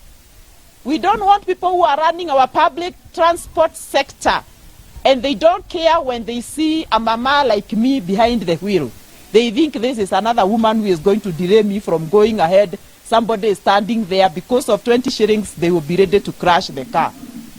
Ethics. Is it not happening in our society? It's happening. It's happening, isn't it? If they see somebody ahead of me, they want to stop, carry that passenger. The passenger, okay, that's good. The passenger will probably pay 20 shillings, 30 shillings, but they don't mind crashing the other person behind them or in front of them. Ethics. So that is why we are talking about the 3 E's. The 3 E's are our main end game. An engaged, not an idle person. An engaged person. We don't want youths who are just idling in the streets, who are idling around bars, who are idling around many places. We want an engaged person. Somebody who can be creative enough and come up with something like what we have seen among many. Not even the educated ones.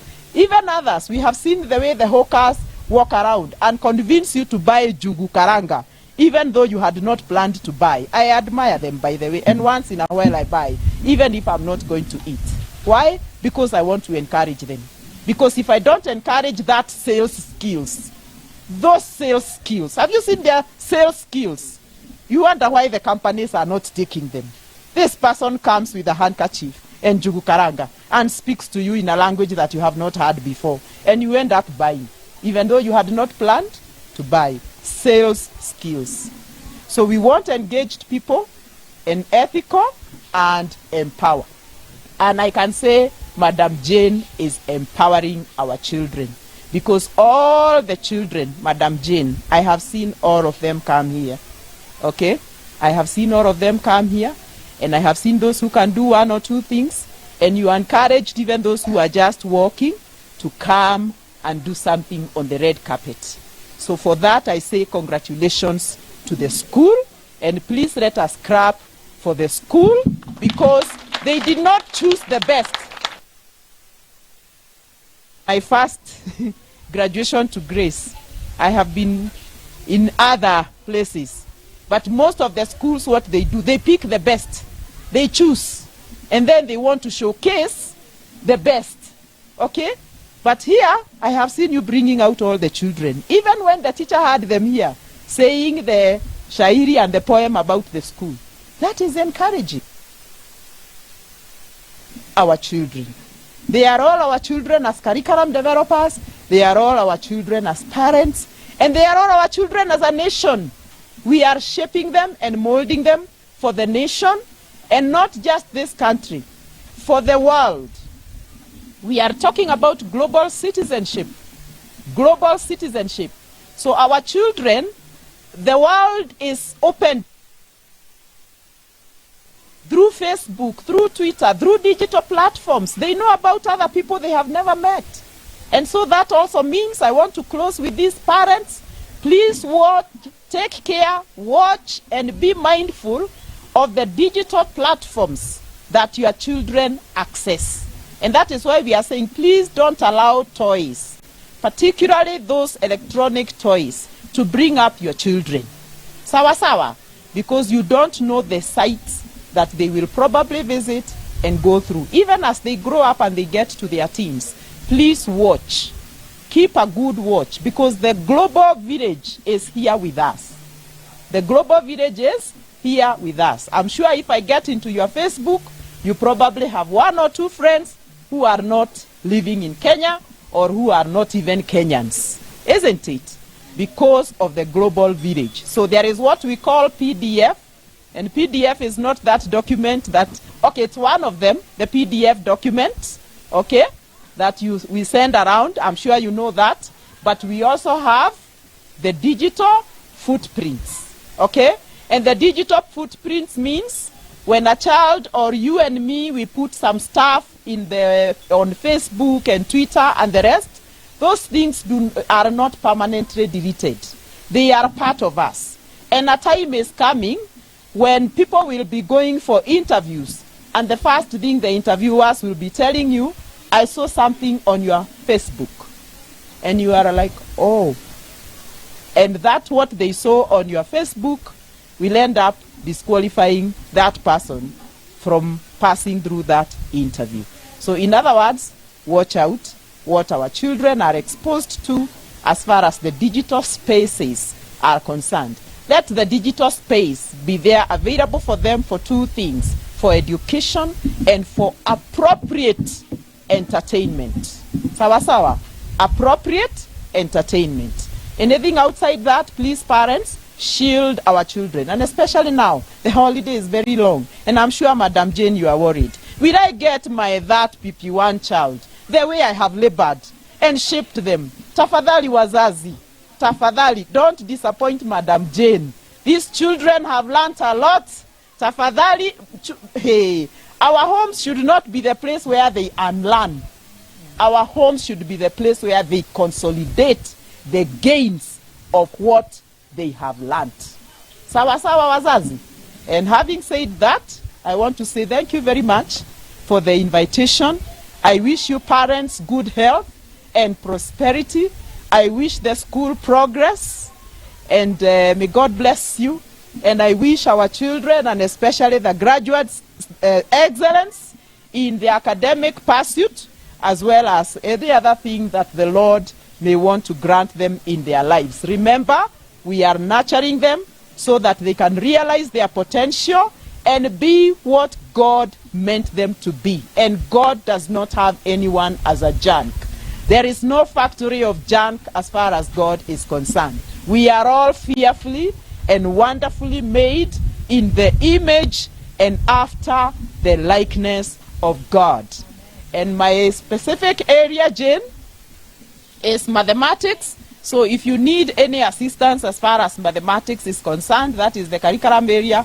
We are working on the designs for grade 10, 11, and 12, the senior school. We have just finished grade 7, 8, and 9 for junior secondary, where the grade 6 will be joining junior secondary as we cross into the next year. So kindly, if you have any challenges, if you want the teachers for mathematics to hook up with me so that we talk one or two things, this is my offer to the school as a curriculum specialist of the country for mathematics. Sawa sawa.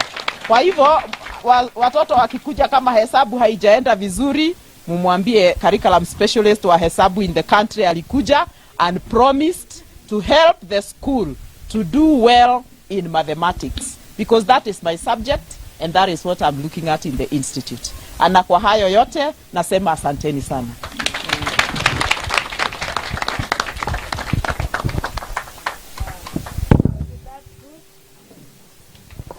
Umesikia hayo? Yes. Thank you so much, Madam Grace Mwana.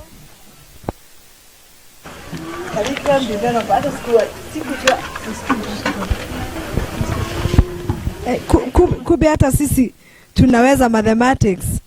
Wamama hoye. Hey, mathematics.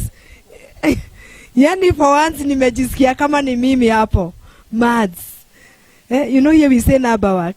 No, nasikia they are working for the curriculum for the senior levels, which means CBC is here to stay. Okay? And let me tell you something. Let me give you a secret. If you know that hii mambo yote ingine ni porojo, mkitaka kujua, ask yourself, where is Lisha? Lisha, you're in grade? Lisha is in grade 5. And Lisha, they are the first ones, right? So which means all her life in school, she has done CBC. Sasa munagojea, munaambiwa hakuna CBC after August. So does that mean she'll go back to kindergarten to start again, either 844 or any other? Jamani, just tumieni tu hesabu kidogo, mwone it's impossible. Because Lisha has to go to junior secondary when? Is it 2023? And the curriculum is ready. Clap for KCD. By the way, Madam Grace, I only told her the theme this week. So don't think that I have colluded. The reason why I am so sold out is because I know as a school, we do not have any other option. And for us, if the way to go is CBC, then we give it our best. We have put infrastructure, we have trained our teachers, our learners know nothing else than CBC. Okay. In the coming holidays, and we communicated that in an area circular, we will be sensitizing you parents on CBC. So that msianze kusema hatujui download and print hakuna kitu kama hiyo. All that we are going to be preparing you. Okay, so look out for the dates. We will remind you again. And now we are heading very close to the climax of our today's Kasichana kula banana. Chukua moja. This is the only school, by the way, in the spirit of CBC, that we plant bananas, they bear fruits, they ripen right under your eyes, na mutazitemea mate mpaka msema, kwa sababu hamkusema shairi. Sawa sawa. Here by the way we plant. Imagine this is the essence of CBC. And I'll tell you, we are so sold out to CBC that we don't even call people to equip our school. When you look around, Madam Grace, can you see a tractor? Yes. When you are doing means of transport, most of our learners had never seen a tractor. It is right here. Pish, have you ever seen a tractor? Where you are born here on Moranga Road. Najua hujaona tractor before. Umeona kwa movie. We have a sports car there. What are they made of? What do you do with your worn out tires? We make them ourselves. Yes. That is what CBC is all about. It's so exciting. It's so nice. We are able to say that being a graduation, we can decorate with the foods that we eat. They are right here in front of you, but the time to eat has not come. So we are getting very close to the climax of our today's event, and we are going to do a skit. I don't know what you're going to call it, but it's going to bring out the essence of teamwork and collaboration. Sit down, enjoy the play. Hey, clap for me.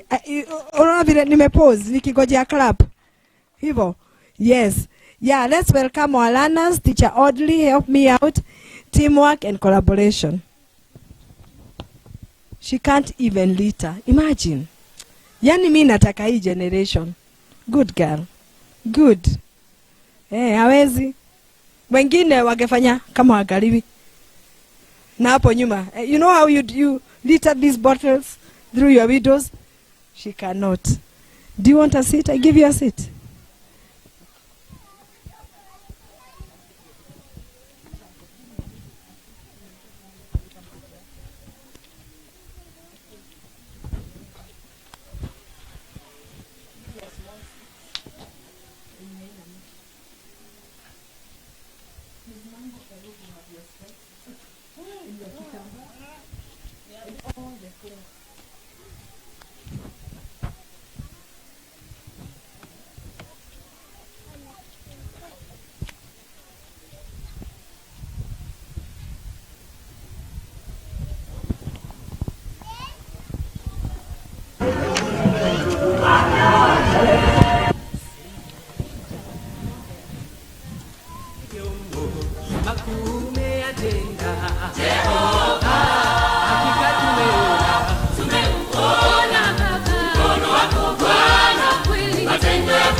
Teamwork and collaboration.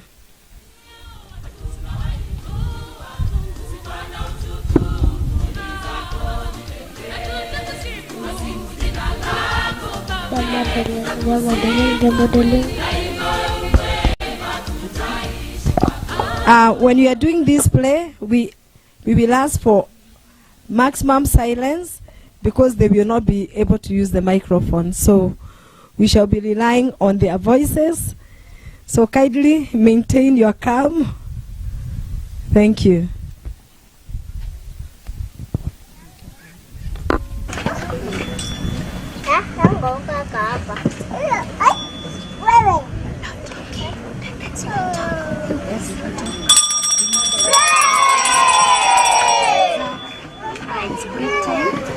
Don't you, Zara? Aha! Ya children tomoka kwa shamba. Mimi na mama shamba. Now chafu. It's a big no. I don't want to stay in my house like Granny.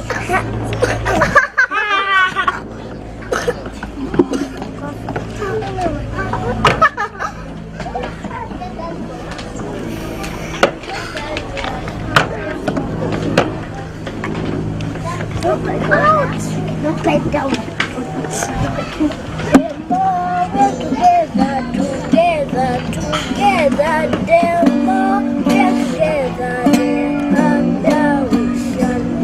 Hey, you sing so nicely. If only you are that good in science, you would make a very good engineer in the future. What everyone needs to be good in science, everyone is gifted with different abilities and talents. Thank you. When I grow up, I would like to be one of the best musicians in the world and perform the best stages in the world. And also win the Grammys. Ideally, no one can grow up just to be a musician. Just like the other careers like pilot and doctors, being a musician can be one's full-time job. Yes, my uncle is also a pianist and respires.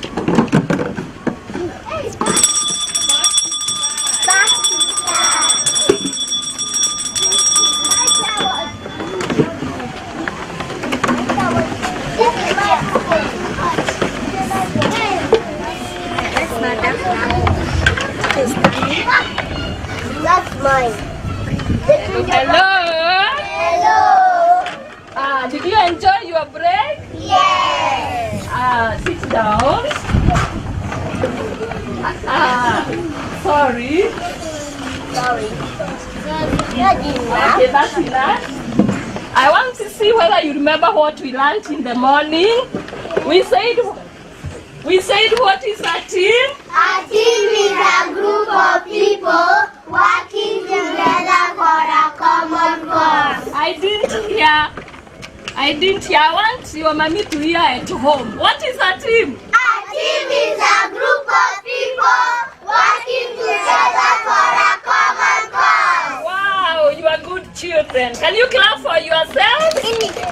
Wow, that is great. And what is teamwork? Teamwork is a social intelligence competency. It's the ability to work with others toward a shared goal. Participating actively, sharing responsibilities and rewards, and contributing to the capability of the team. Yes, that is exactly what is teamwork. You are great children.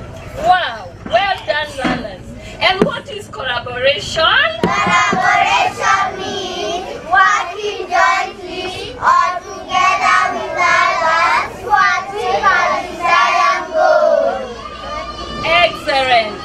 Now, because my time is up, I want to give you an assignment, a very simple assignment. Look here, everyone. Tamasi, you can give them the books and the pencils.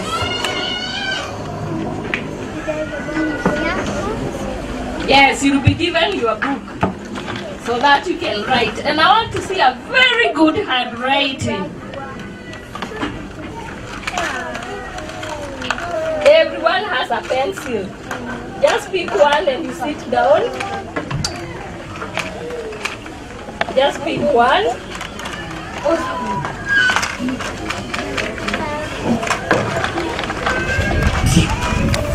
Pick one, just one.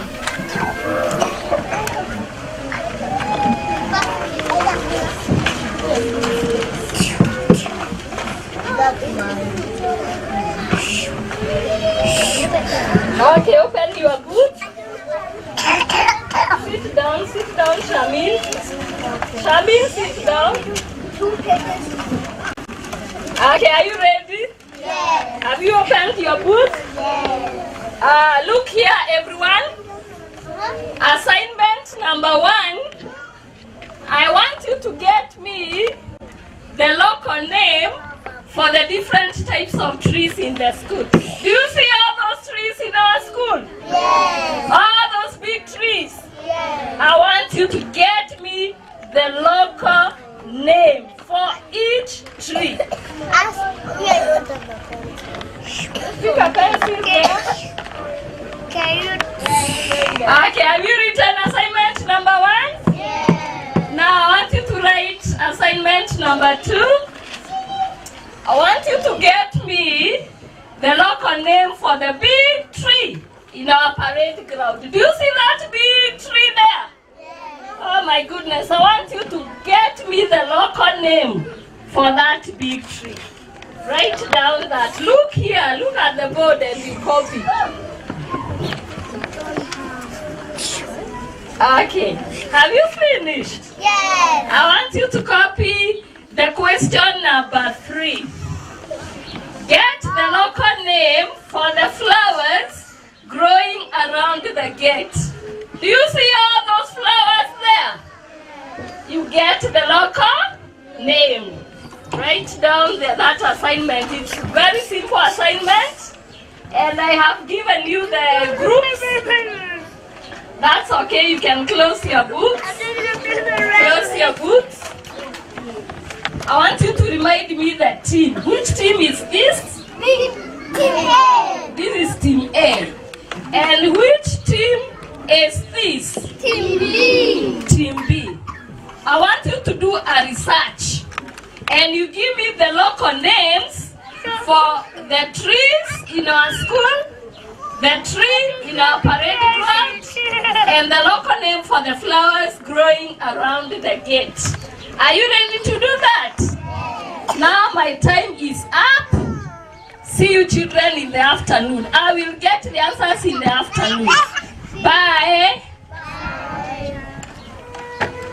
Hey guys, who doesn't need local name for anything? No one! The teacher will be collecting the assignment today. We need to sing. Aha! Juma! Auntie Juma! But Juma is just a great man in the school garden. What does he know about the assignment?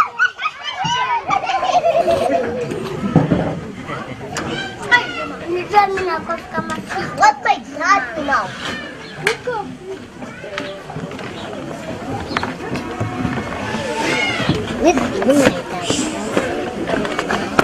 Asi? Mnataka kutoka nje ya gate? I will show you dust. No, Juma, we need your help. Say Juma tafadhali. Chaka ujuzaidie kujibu haya maswali. Si kwa bela kili najua kusoma Kiingereza kweli. Number 1. Get the local names of the different types of trees in the school. Number 2. Get the local name for the big tree in our parade grounds. Number 3. Get the local name for the flowers growing around the gate. So Juma, here is the deal. If you help us with this assignment, we shall help sweep the compound in return. Shall you? Yes. Come. That's a good idea. You see this tree here? Yes. You didn't even carry your books. It's okay. You'll remember. This tree here is called... Teacher took our book. Okay. This tree is called Mubariti. Mufariti. It's called Mufariti. Come, see this one. You see that one there? That one which has yellow bananas? It's called Marigo. Marigo. And then you see this small one here? This one is called Mugunga. Yeah? Okay, now help me pick the dart.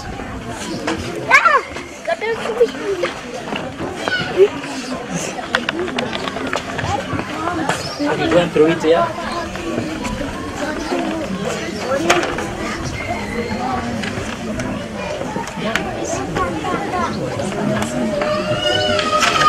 Teamwork and collaboration is the way to go. Teamwork and collaboration is the way to go. Teamwork and collaboration is the way to go. Teamwork and collaboration is the way to go.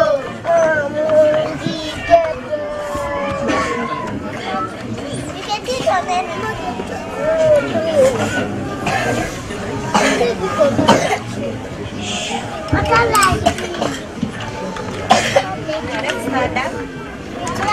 Good afternoon, class. Good afternoon, Miss Mambo.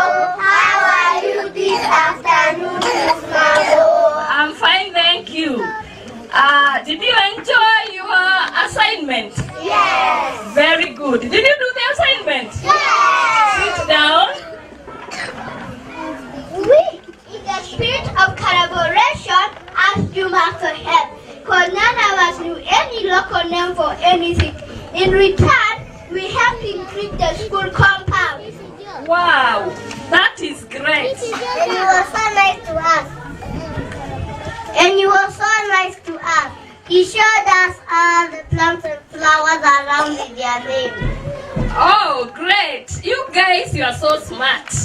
In CBC, collaboration is very important. Everyone is important in CBC. When I go home, I lost my mom to buy me a gift for Juma. He's so helpful. Wow. Me too. Wow, that is good. What about team B. Sorry, Miss Mambo. None of us knew any local name for anything. But now we know. In collaborating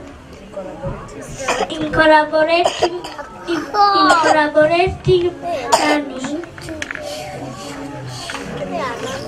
we can improve anyone around us, even a gardener. Perfect. I'm glad you learned the essence of teamwork and collaboration. Teamwork and collaboration is the way to go. Teamwork and collaboration is the way to go. Teamwork and collaboration is the way to go. Teamwork and collaboration is the way to go. Teamwork and collaboration is the way to go.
Watu wako umewapa mamlaka kwa jina lako Yesu, waponye. Una ubaguzi wote ni sawa kwako, umetuita Yesu, tupone. Hakika wewe ni mwema, tumeuona Baba, mkono wako Bwana, kweli matendo yako Bwana ni makuu, na umetutoa mbali kweli, katushika mkono Mungu mahali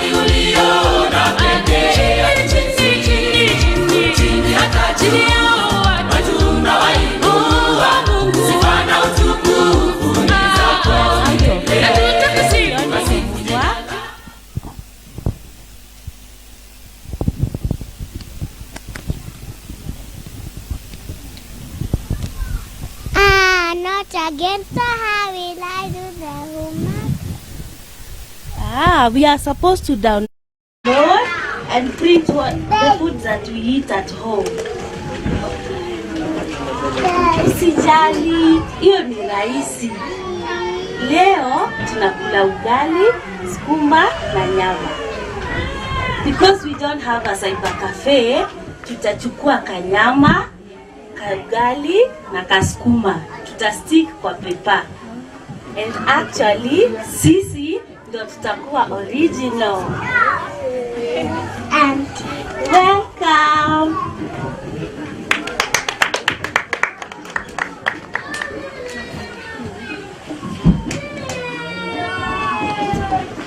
Clap for them.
Hello.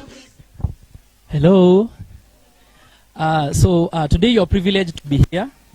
We're not in Babies and Beyond. We are in Windsor Hotel. Yeah, ignore that tag there. For now, just ignore it. Because we are in the Babies and Beyond Alumnus Cocktail event. Yeah? You can see what's before you. Sadly not for you. You'll be very passive in this. But you're still part of us, yeah? So today is a wonderful event, and I'm going to invite our alumnus, yeah? Each and everyone, and see what they became in future, yeah? See what the future has unveiled. And ladies and gentlemen, you all have seen this. You've eaten their meat. Yeah, they're one of the biggest ranches in Kenya, Austin K Ranch. You've eaten their meat. Put your hands together for Austin Karanja. Yeah, Austin Karanja is a known farmer. I know some of you have seen him in the news even, yeah? Karanja? Actually, we are the leading exporters of flowers and fruits to Netherlands. So next year, Valentine's, you know where to go, yeah? Don't lack flowers. Our next guests are alumni from Babies and Beyond today. You all, if you are feeling insecure in any way, just don't. Because we have the Inspector General here with us. Put your hands together for Inspector Jidena. Yeah, so if you are feeling insecure in any way, tuko na sheria hapa. So don't even break the law. And our next alumni, wangapi tuko na V8? Okay, usibebe mkono. Because the next guest I'm going to introduce today, he only deals with V8. He's a mechanical engineer, yeah? He's called Mosewa V8. Yeah, so put your hands together for Moses Mwangi, our mechanical engineer. Yeah, I know they never told you probably at the reception when you were coming into Windsor Hotel. I told you are there right now, yeah? Atuko Babies and Beyond. So he was almost one of the architects there. Almost. Remember the word almost? He was almost one of the architects there. So put your hands together for architect Elvis. Is that how you applaud?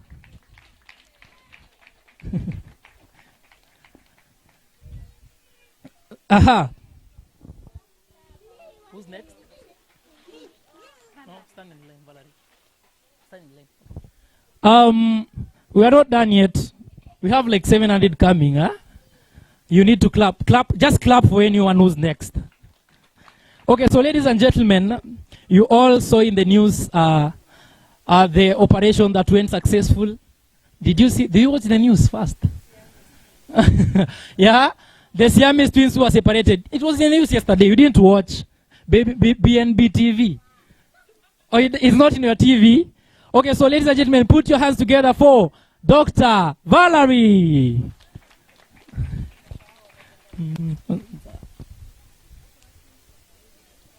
Yeah, back to our previous message, we said we are inclusive as Babies and Beyond. So when you wanna V8 hatujawatenga, we include you in this, yeah? So next, put your hands together for other mechanical engineer. Watu wa Toyota, we got you. Mercedes Benz, we got you. Probox, we got you. So put your hands together for mechanical engineer. Who's this? Nathan. Ilikuwa.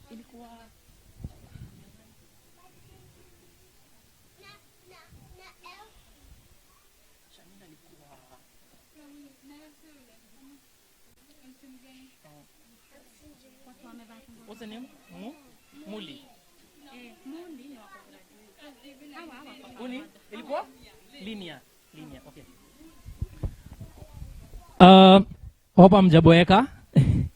Put your hands together for the next one. Who's coming next?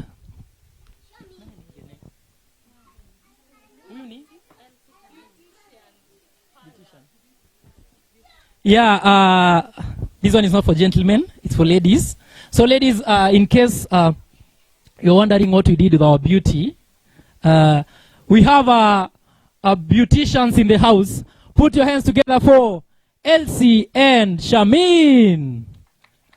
You can do better, huh? Come to the front.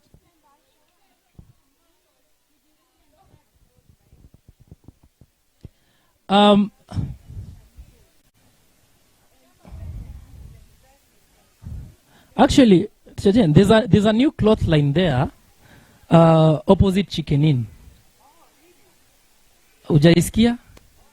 It's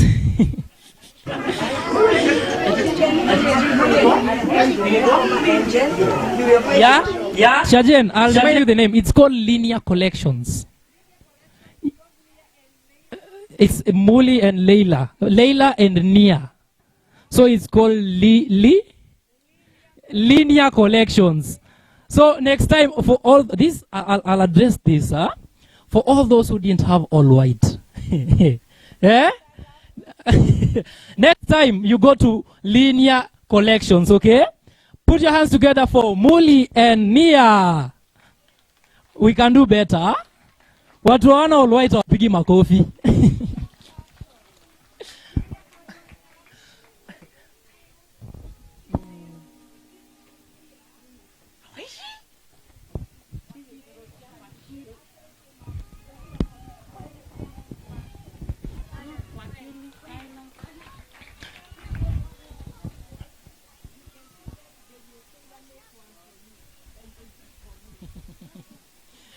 Okay, I won't smile on this one because this is serious. So next, I'm presenting to you an aspiring CJ. Yeah? Put your hands together for Wakili Ruth Mudeu.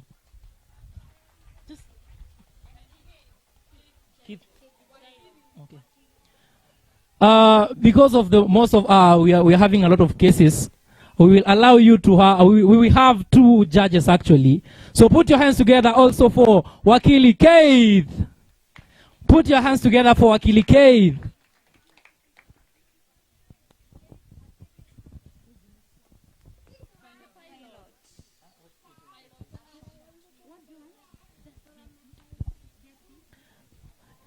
Yeah, and because we are going for holidays, Chajen, I think we need a vacation somewhere. People need vacations. Yeah?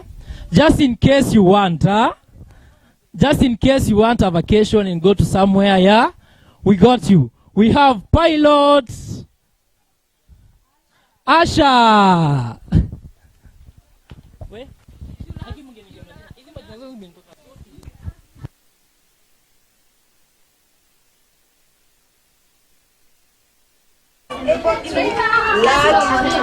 Going 767 at Heathrow. Bad weather. Give it up for him.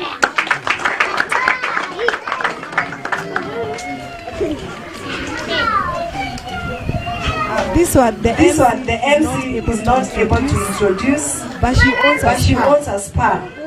The spa is called Ease Gaze, and her name is, actually that is where I do my nails, and her name is Elsie Wabera. So this beauty parlor and spa is actually at Garden Estate. Come, you can see her. Her name is Elsie Wabera of Urban Ease Spa. Give it up for her. And like the other MC has said, this is a cocktail event and a networking event for alumni of Babies and Beyond class of 2022. And they are meeting again to exchange and see what they became. So, how do you feel about the event? Are you happy? I want to hear, what are some of the things that you have become? Come here, Austin. You are Austin K. Ranch in Nanyuki, right? Did I get it right? Oh, and what do? You are there? Actually, we are the leading exporters of flowers and fruits to Netherlands. Did you hear that? They are the leading exporters. And Valentine's Day was just the other day. I should have known that. Wow, wow. Waidera, Valerie, you are Dr. Val? Yes. Are you the one who works at the Nairobi Hospital? Oh, awesome.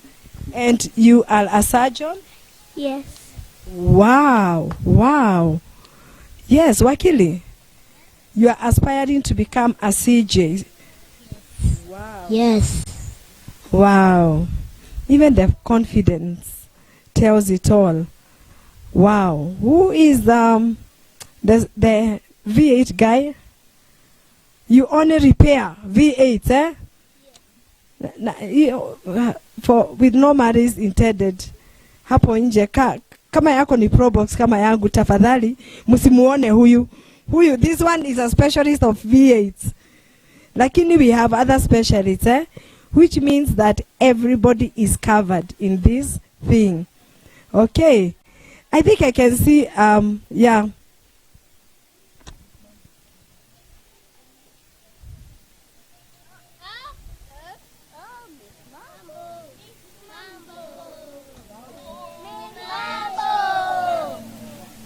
I thank God He has given me many years to see you have realized your desires. Inspector General, you are here. Sergeant Val, Wakiri, hey, the aspirant for CJ, CEO, Austin K. Ranch. I thank God. I always told you that CBC catered for everyone. There was no one, there is no one who is labeled here in CBC. You can actually become anything. What you desire, you can realize. Do you remember the shairi that I taught you?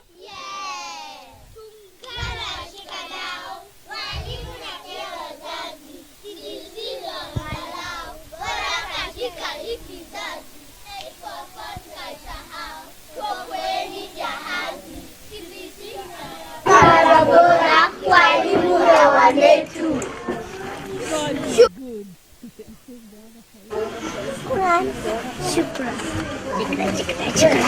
Teamwork and collaboration is the way to go. Shukran.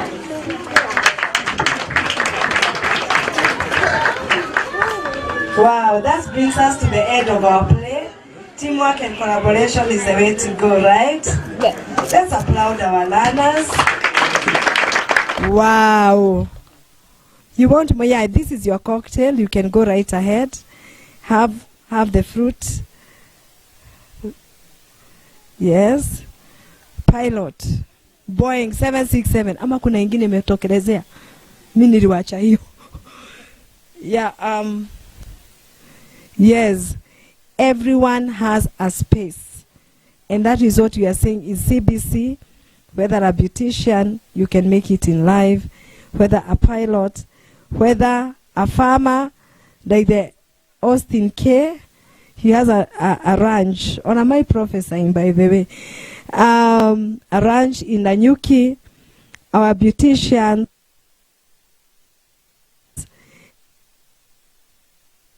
Let's give it up for our alumni, class of Babies and Beyond class of 2022. The party is over. We can go back. And at this point, dear parents and friends of Babies and Beyond, we are finally, you know, I like the way, you know, I'm not the first one to use these words. Paul used it many times. Finally, hizo finally hazikuwa zinaisha. So finally, we are actually coming to the climax of our event, which is the graduation. We'll be graduating our learners. Can you see them there? Tell the friend next to you, here we do it differently. We do it differently. Mshaona wengine wana graduate hivi? Mmeona picha kama hizo mahali? Hakuna. Semeni hakuna. So we'll be graduating 8 of our learners who have done very well. And as they change, I'd like to call a parent representative or PP1, a PP2 rather, so that as they wear their graduation gowns, she can represent the others and talk to us about her journey at Babies and Beyond. Mama Austin.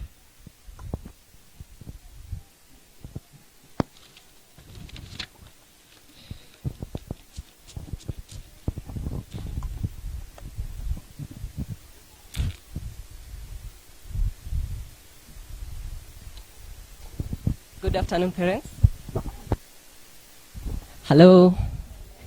My name's Christine Maina. I'm a business lady. I sell electronic spares and parts. I actually sell also this. I don't know why Jane didn't come to me. I'm Mama Austin. He's graduating today. Yeah, the farmer. the farmer, yes. It's K Ranch, yeah. So I've been here for I think 5 years in this school with the kids. About 5 to 6 years, because my second born has learnt here for a while. Then I took her to the sister school because I thought she looked a bit lonely. She was very shy actually. Jane used to tell me that haongeangi kwa shule, and when she comes to school, to home, she's the most talkative. So I didn't know what the problem was, but I think she's like me. I'm very loud when I'm with people that I know, but in front of strangers, yongei. So Jane apalini ambush, but it's okay. I love this school. It's been a blessing to me because, you know, as a mother, as a business person, I've had those times that I don't have a house help at home. So I will call Jane up and namwambia, me, I'm in a fix. I don't want to miss my work because, I mean, ukikosa kuwa up, your customer, so I need to be at work, but I also want my kids to benefit at the end of the day. So we worked out a plan with her, and we've been doing this. I think Mokami now, That's why I say the name Babies and Beyond is very, very true to the what do you say? Yes, because she's gone even beyond what she's supposed to do with the babies in school, beyond the school and beyond even schooling. Even before CBC came, she was doing it with Mukami here. So that's, thank you, Jane, for that. Something else I've also noted, church. I'm grateful that you instill that in the kids. They know God. Some of us who think they are too busy, and because of our work and maybe Sunday we are not able to go to church, Jane has been one of the voices to the kids, telling them, hey, ambia mama peleke church, hey. So at the end of the day, go to church. At the end of the day, even in my head, I know I need to go to church because the kids are growing up. Especially now that Okami is coming to, I now go to church anyway. So it's a good thing that you bring that up. The kids know about church. Now, that's a very good thing. What else do you want to say? Well, it's good that I'm here. I don't know why she chose me as a representative. I saw that. Thank you for the opportunity.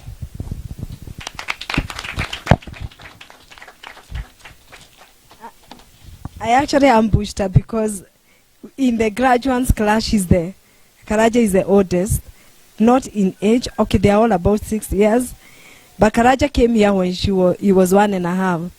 Not 1 year, 5 months. And before Karaja, Kisha was here. So my relationship with that family is for a span about 5-6 years. And then they are always here. Kama hana msichana wa job, the kids at Thika Road Academy, the bigger ones, are dropped here. So the kids, kina Mukami and Kisha, actually know my house. They know where to get the bags.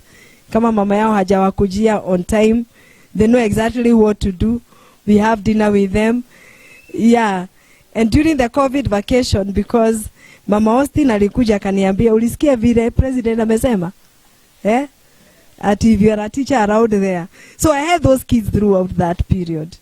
And, you know, nurturing them because we appreciate that you have to go to work. So Mama Jidena, don't miss work this vacation.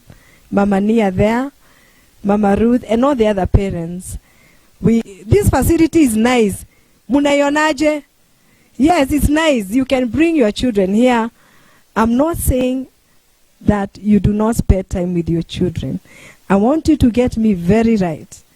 But I'm also saying that if you must go to work, because I appreciate that this holiday is not a maternity leave. Hey, tunaenda. So you have to go to work at some point. So if you're not able to get them engaged constructively, you can bring the children here.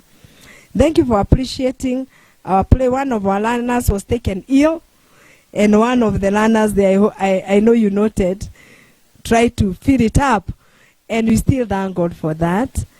He has an ear infection. Now, we are coming to the climax of the event. Let me just ask them to clear here so that we can do the graduation march. When we do the graduation march, I'll be asking, it will be a bit elaborate because remember again, this is the climax of our event. So if you want to start up and stretch, I give you this opportunity to stretch. There'll be a bit of dancing. The parents of the graduates will be inviting you. The teachers, we are extremely delighted. Like I said, in our academic calendar, this is the most important event.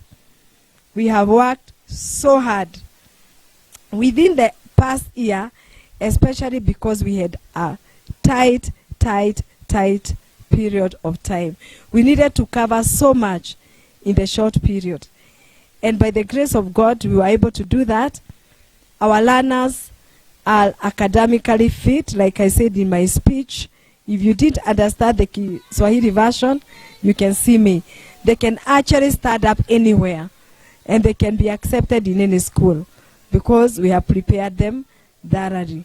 So let me just find out whether they are well. Yeah, and then we proceed.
wasichana wako wakifanya mambo ndani ya mitambo mama. Sauti tamu kwenye redio, nimefika hapa juu ya maombi yako, hata kama sijafika niendako. I know I'm on my way, napenda ukitabasamu. I hope I made you even prouder. Now sidishiwe after uone nikivuka boda. As I get older, lean on my shoulder. Umenifunza mengi, I remember when you told me don't you let nobody ever change who you are. Keep running at out of heaven malaika, upendo wako haujawahi badilika. You say take your time while you always in a hurry. Be a star, let it shine, tell your story. You're a 10 over 10, you should know that. Hawanioni vile unavyoniona mama. I'm gonna conquer the world with my guitar.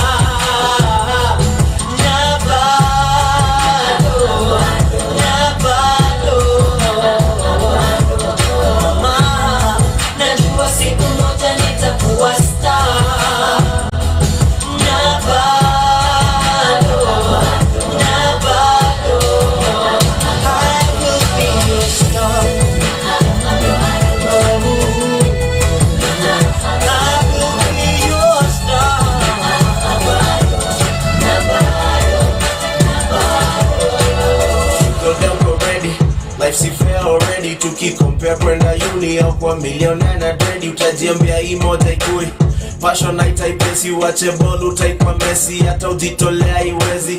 So niambie ni kasi madream world ingeonaje mapenzi na unapimaje wazimu, kujua dream yangu ni crazy. Just needed someone to believe in me. I'm living to be more than just another boring eulogy. Na siwezi toka bila kuacha jina. You'll remember me, my name will live forever. May our memories together be as nice as sunny weather days. Like your energy, I'm grateful and I'm proud of me. Siamini nacha legacy.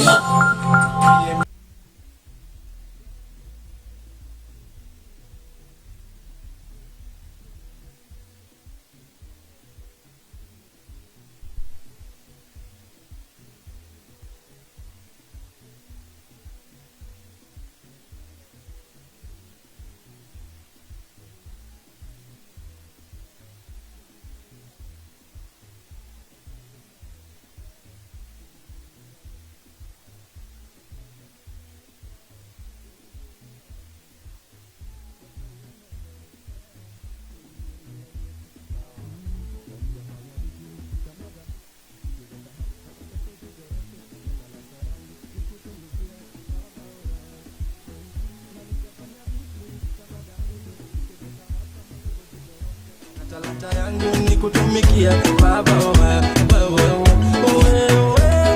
achana na mimi wa Bwana, injili nazidi sukuma. Wewe achana na mimi wa Bwana, injili nazidi sukuma.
I go on my knees and pray. Make just show me way. I've been on my own for way too long, way too long. I miss road that I cannot find my way. I've been on my own for way too long, way too long. I miss road that I cannot find my way. And I say, I need you, oh Lord. I need you, oh Lord. Oh Baba God, I need you, oh Lord. I need you, oh Baba, when you're for heaven. I need you, oh Lord. I need you, oh Lord. Oh Baba God, I need you, oh Lord. I need you, oh Baba, when you're for heaven. I need you, oh Lord. I need you, oh Lord. Oh Baba God, I need you, oh Lord. I need you, oh Baba, when you're for heaven. It's not my love, I'm my ginger. Only by your mercy, if not for injure. See the enemies across my way, they want to run my race now. See the enemies across my way, they want to run my race now. I get on my knees and pray, make God show me. I've been on my own for way too long, way too long. I miss road that I cannot find my way. I've been on my own for way too long, way too long. I miss road that I cannot find my way. Hapo ndipo sauti ikasikika kutoka juu ikisema huyu mwanangu wa pekee. Musikilizeni, musikilizeni, musikilizeni, musikilizeni. Father God, me love you dearly. That's why me I praise you daily. Talanta umenipa mimi not take it lightly. You are great, you are almighty. Hey, ukanitoa kwenye devil's jail, ukazivunja hizo devil's chain. Dragon, ukatake away my pain. You are great, let your name be praised. So ukicheki nikidance, amenipa chance na akanipa fans, ndio mimi na give thanks. Ukicheki nikidance, amenipa chance na akanipa fans, ndio mimi na give thanks. Hapo ndipo sauti ikasikika kutoka juu ikisema huyu mwanangu wa pekee.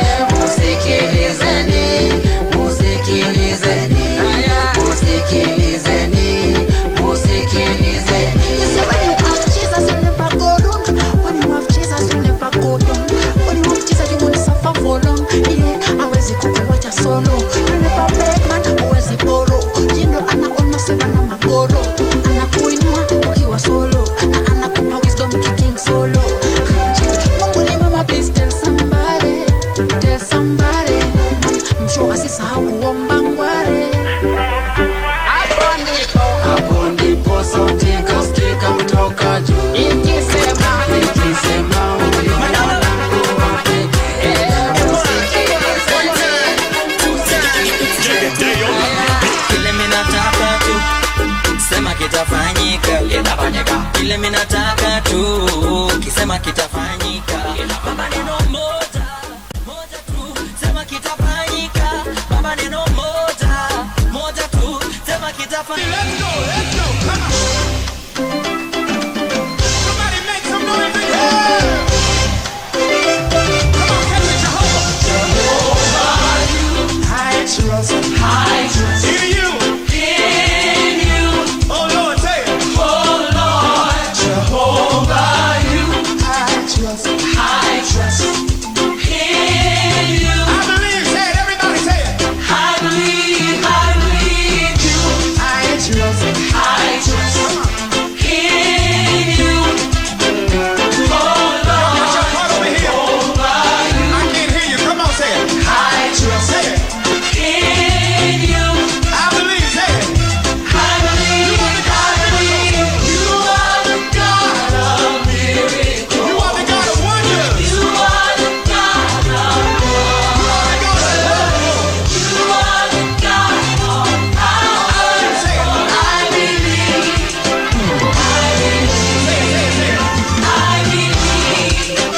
I believe. I believe. Now everybody get radical with 30 seconds. Come on. So the devil say, come on, come on. Come on. Y'all ain't radical enough over here. Balcony, y'all. Wow. Hi. The commercial break is over. Hi, Mama Emmy. the commercial break is over because now the red carpet march, what we have been waiting for. You know, we've been building your momentum. I hope haikufika mahali ikaanguka. Iko sawa. Kama Zosha anasema ni sawa. Shosho Austin K. Yeah?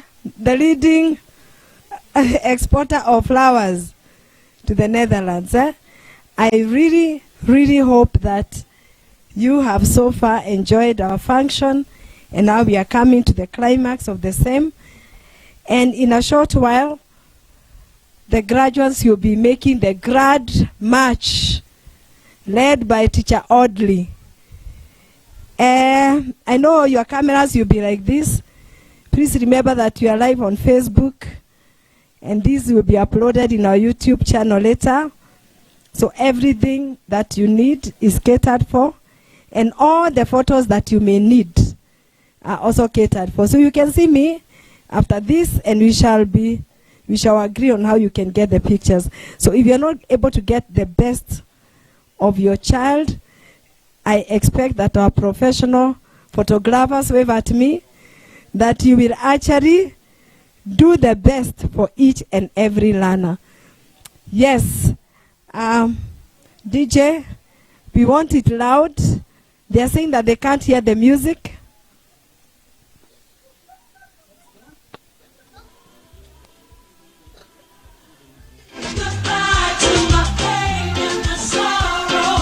It's not that one, DJ. Victory, victory. So long, bye-bye. So long, bye.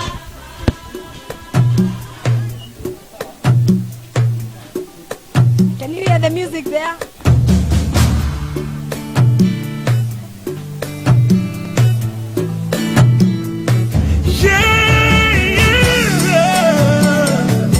He has given me victory. I love you, God, has given me victory. He has given me victory.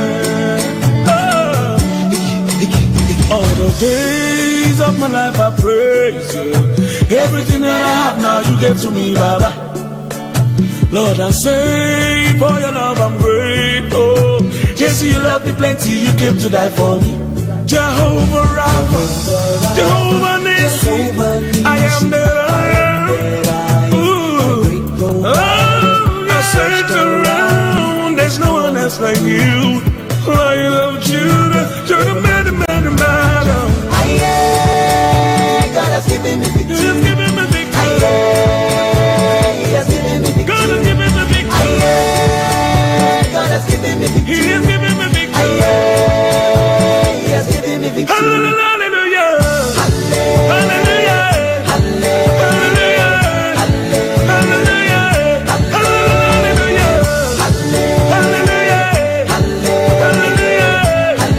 Hallelujah. Come and see what the Lord has done for me. He has taken away my sorrows and now I'm free. I got me, hallelujah, bro. Yeah. I got my hallelujah, power. Because of Jesus, every day I shall get double, heavenly blessings, now him I receive. Ah, yeah. God, in your grace and mercy is always to follow me.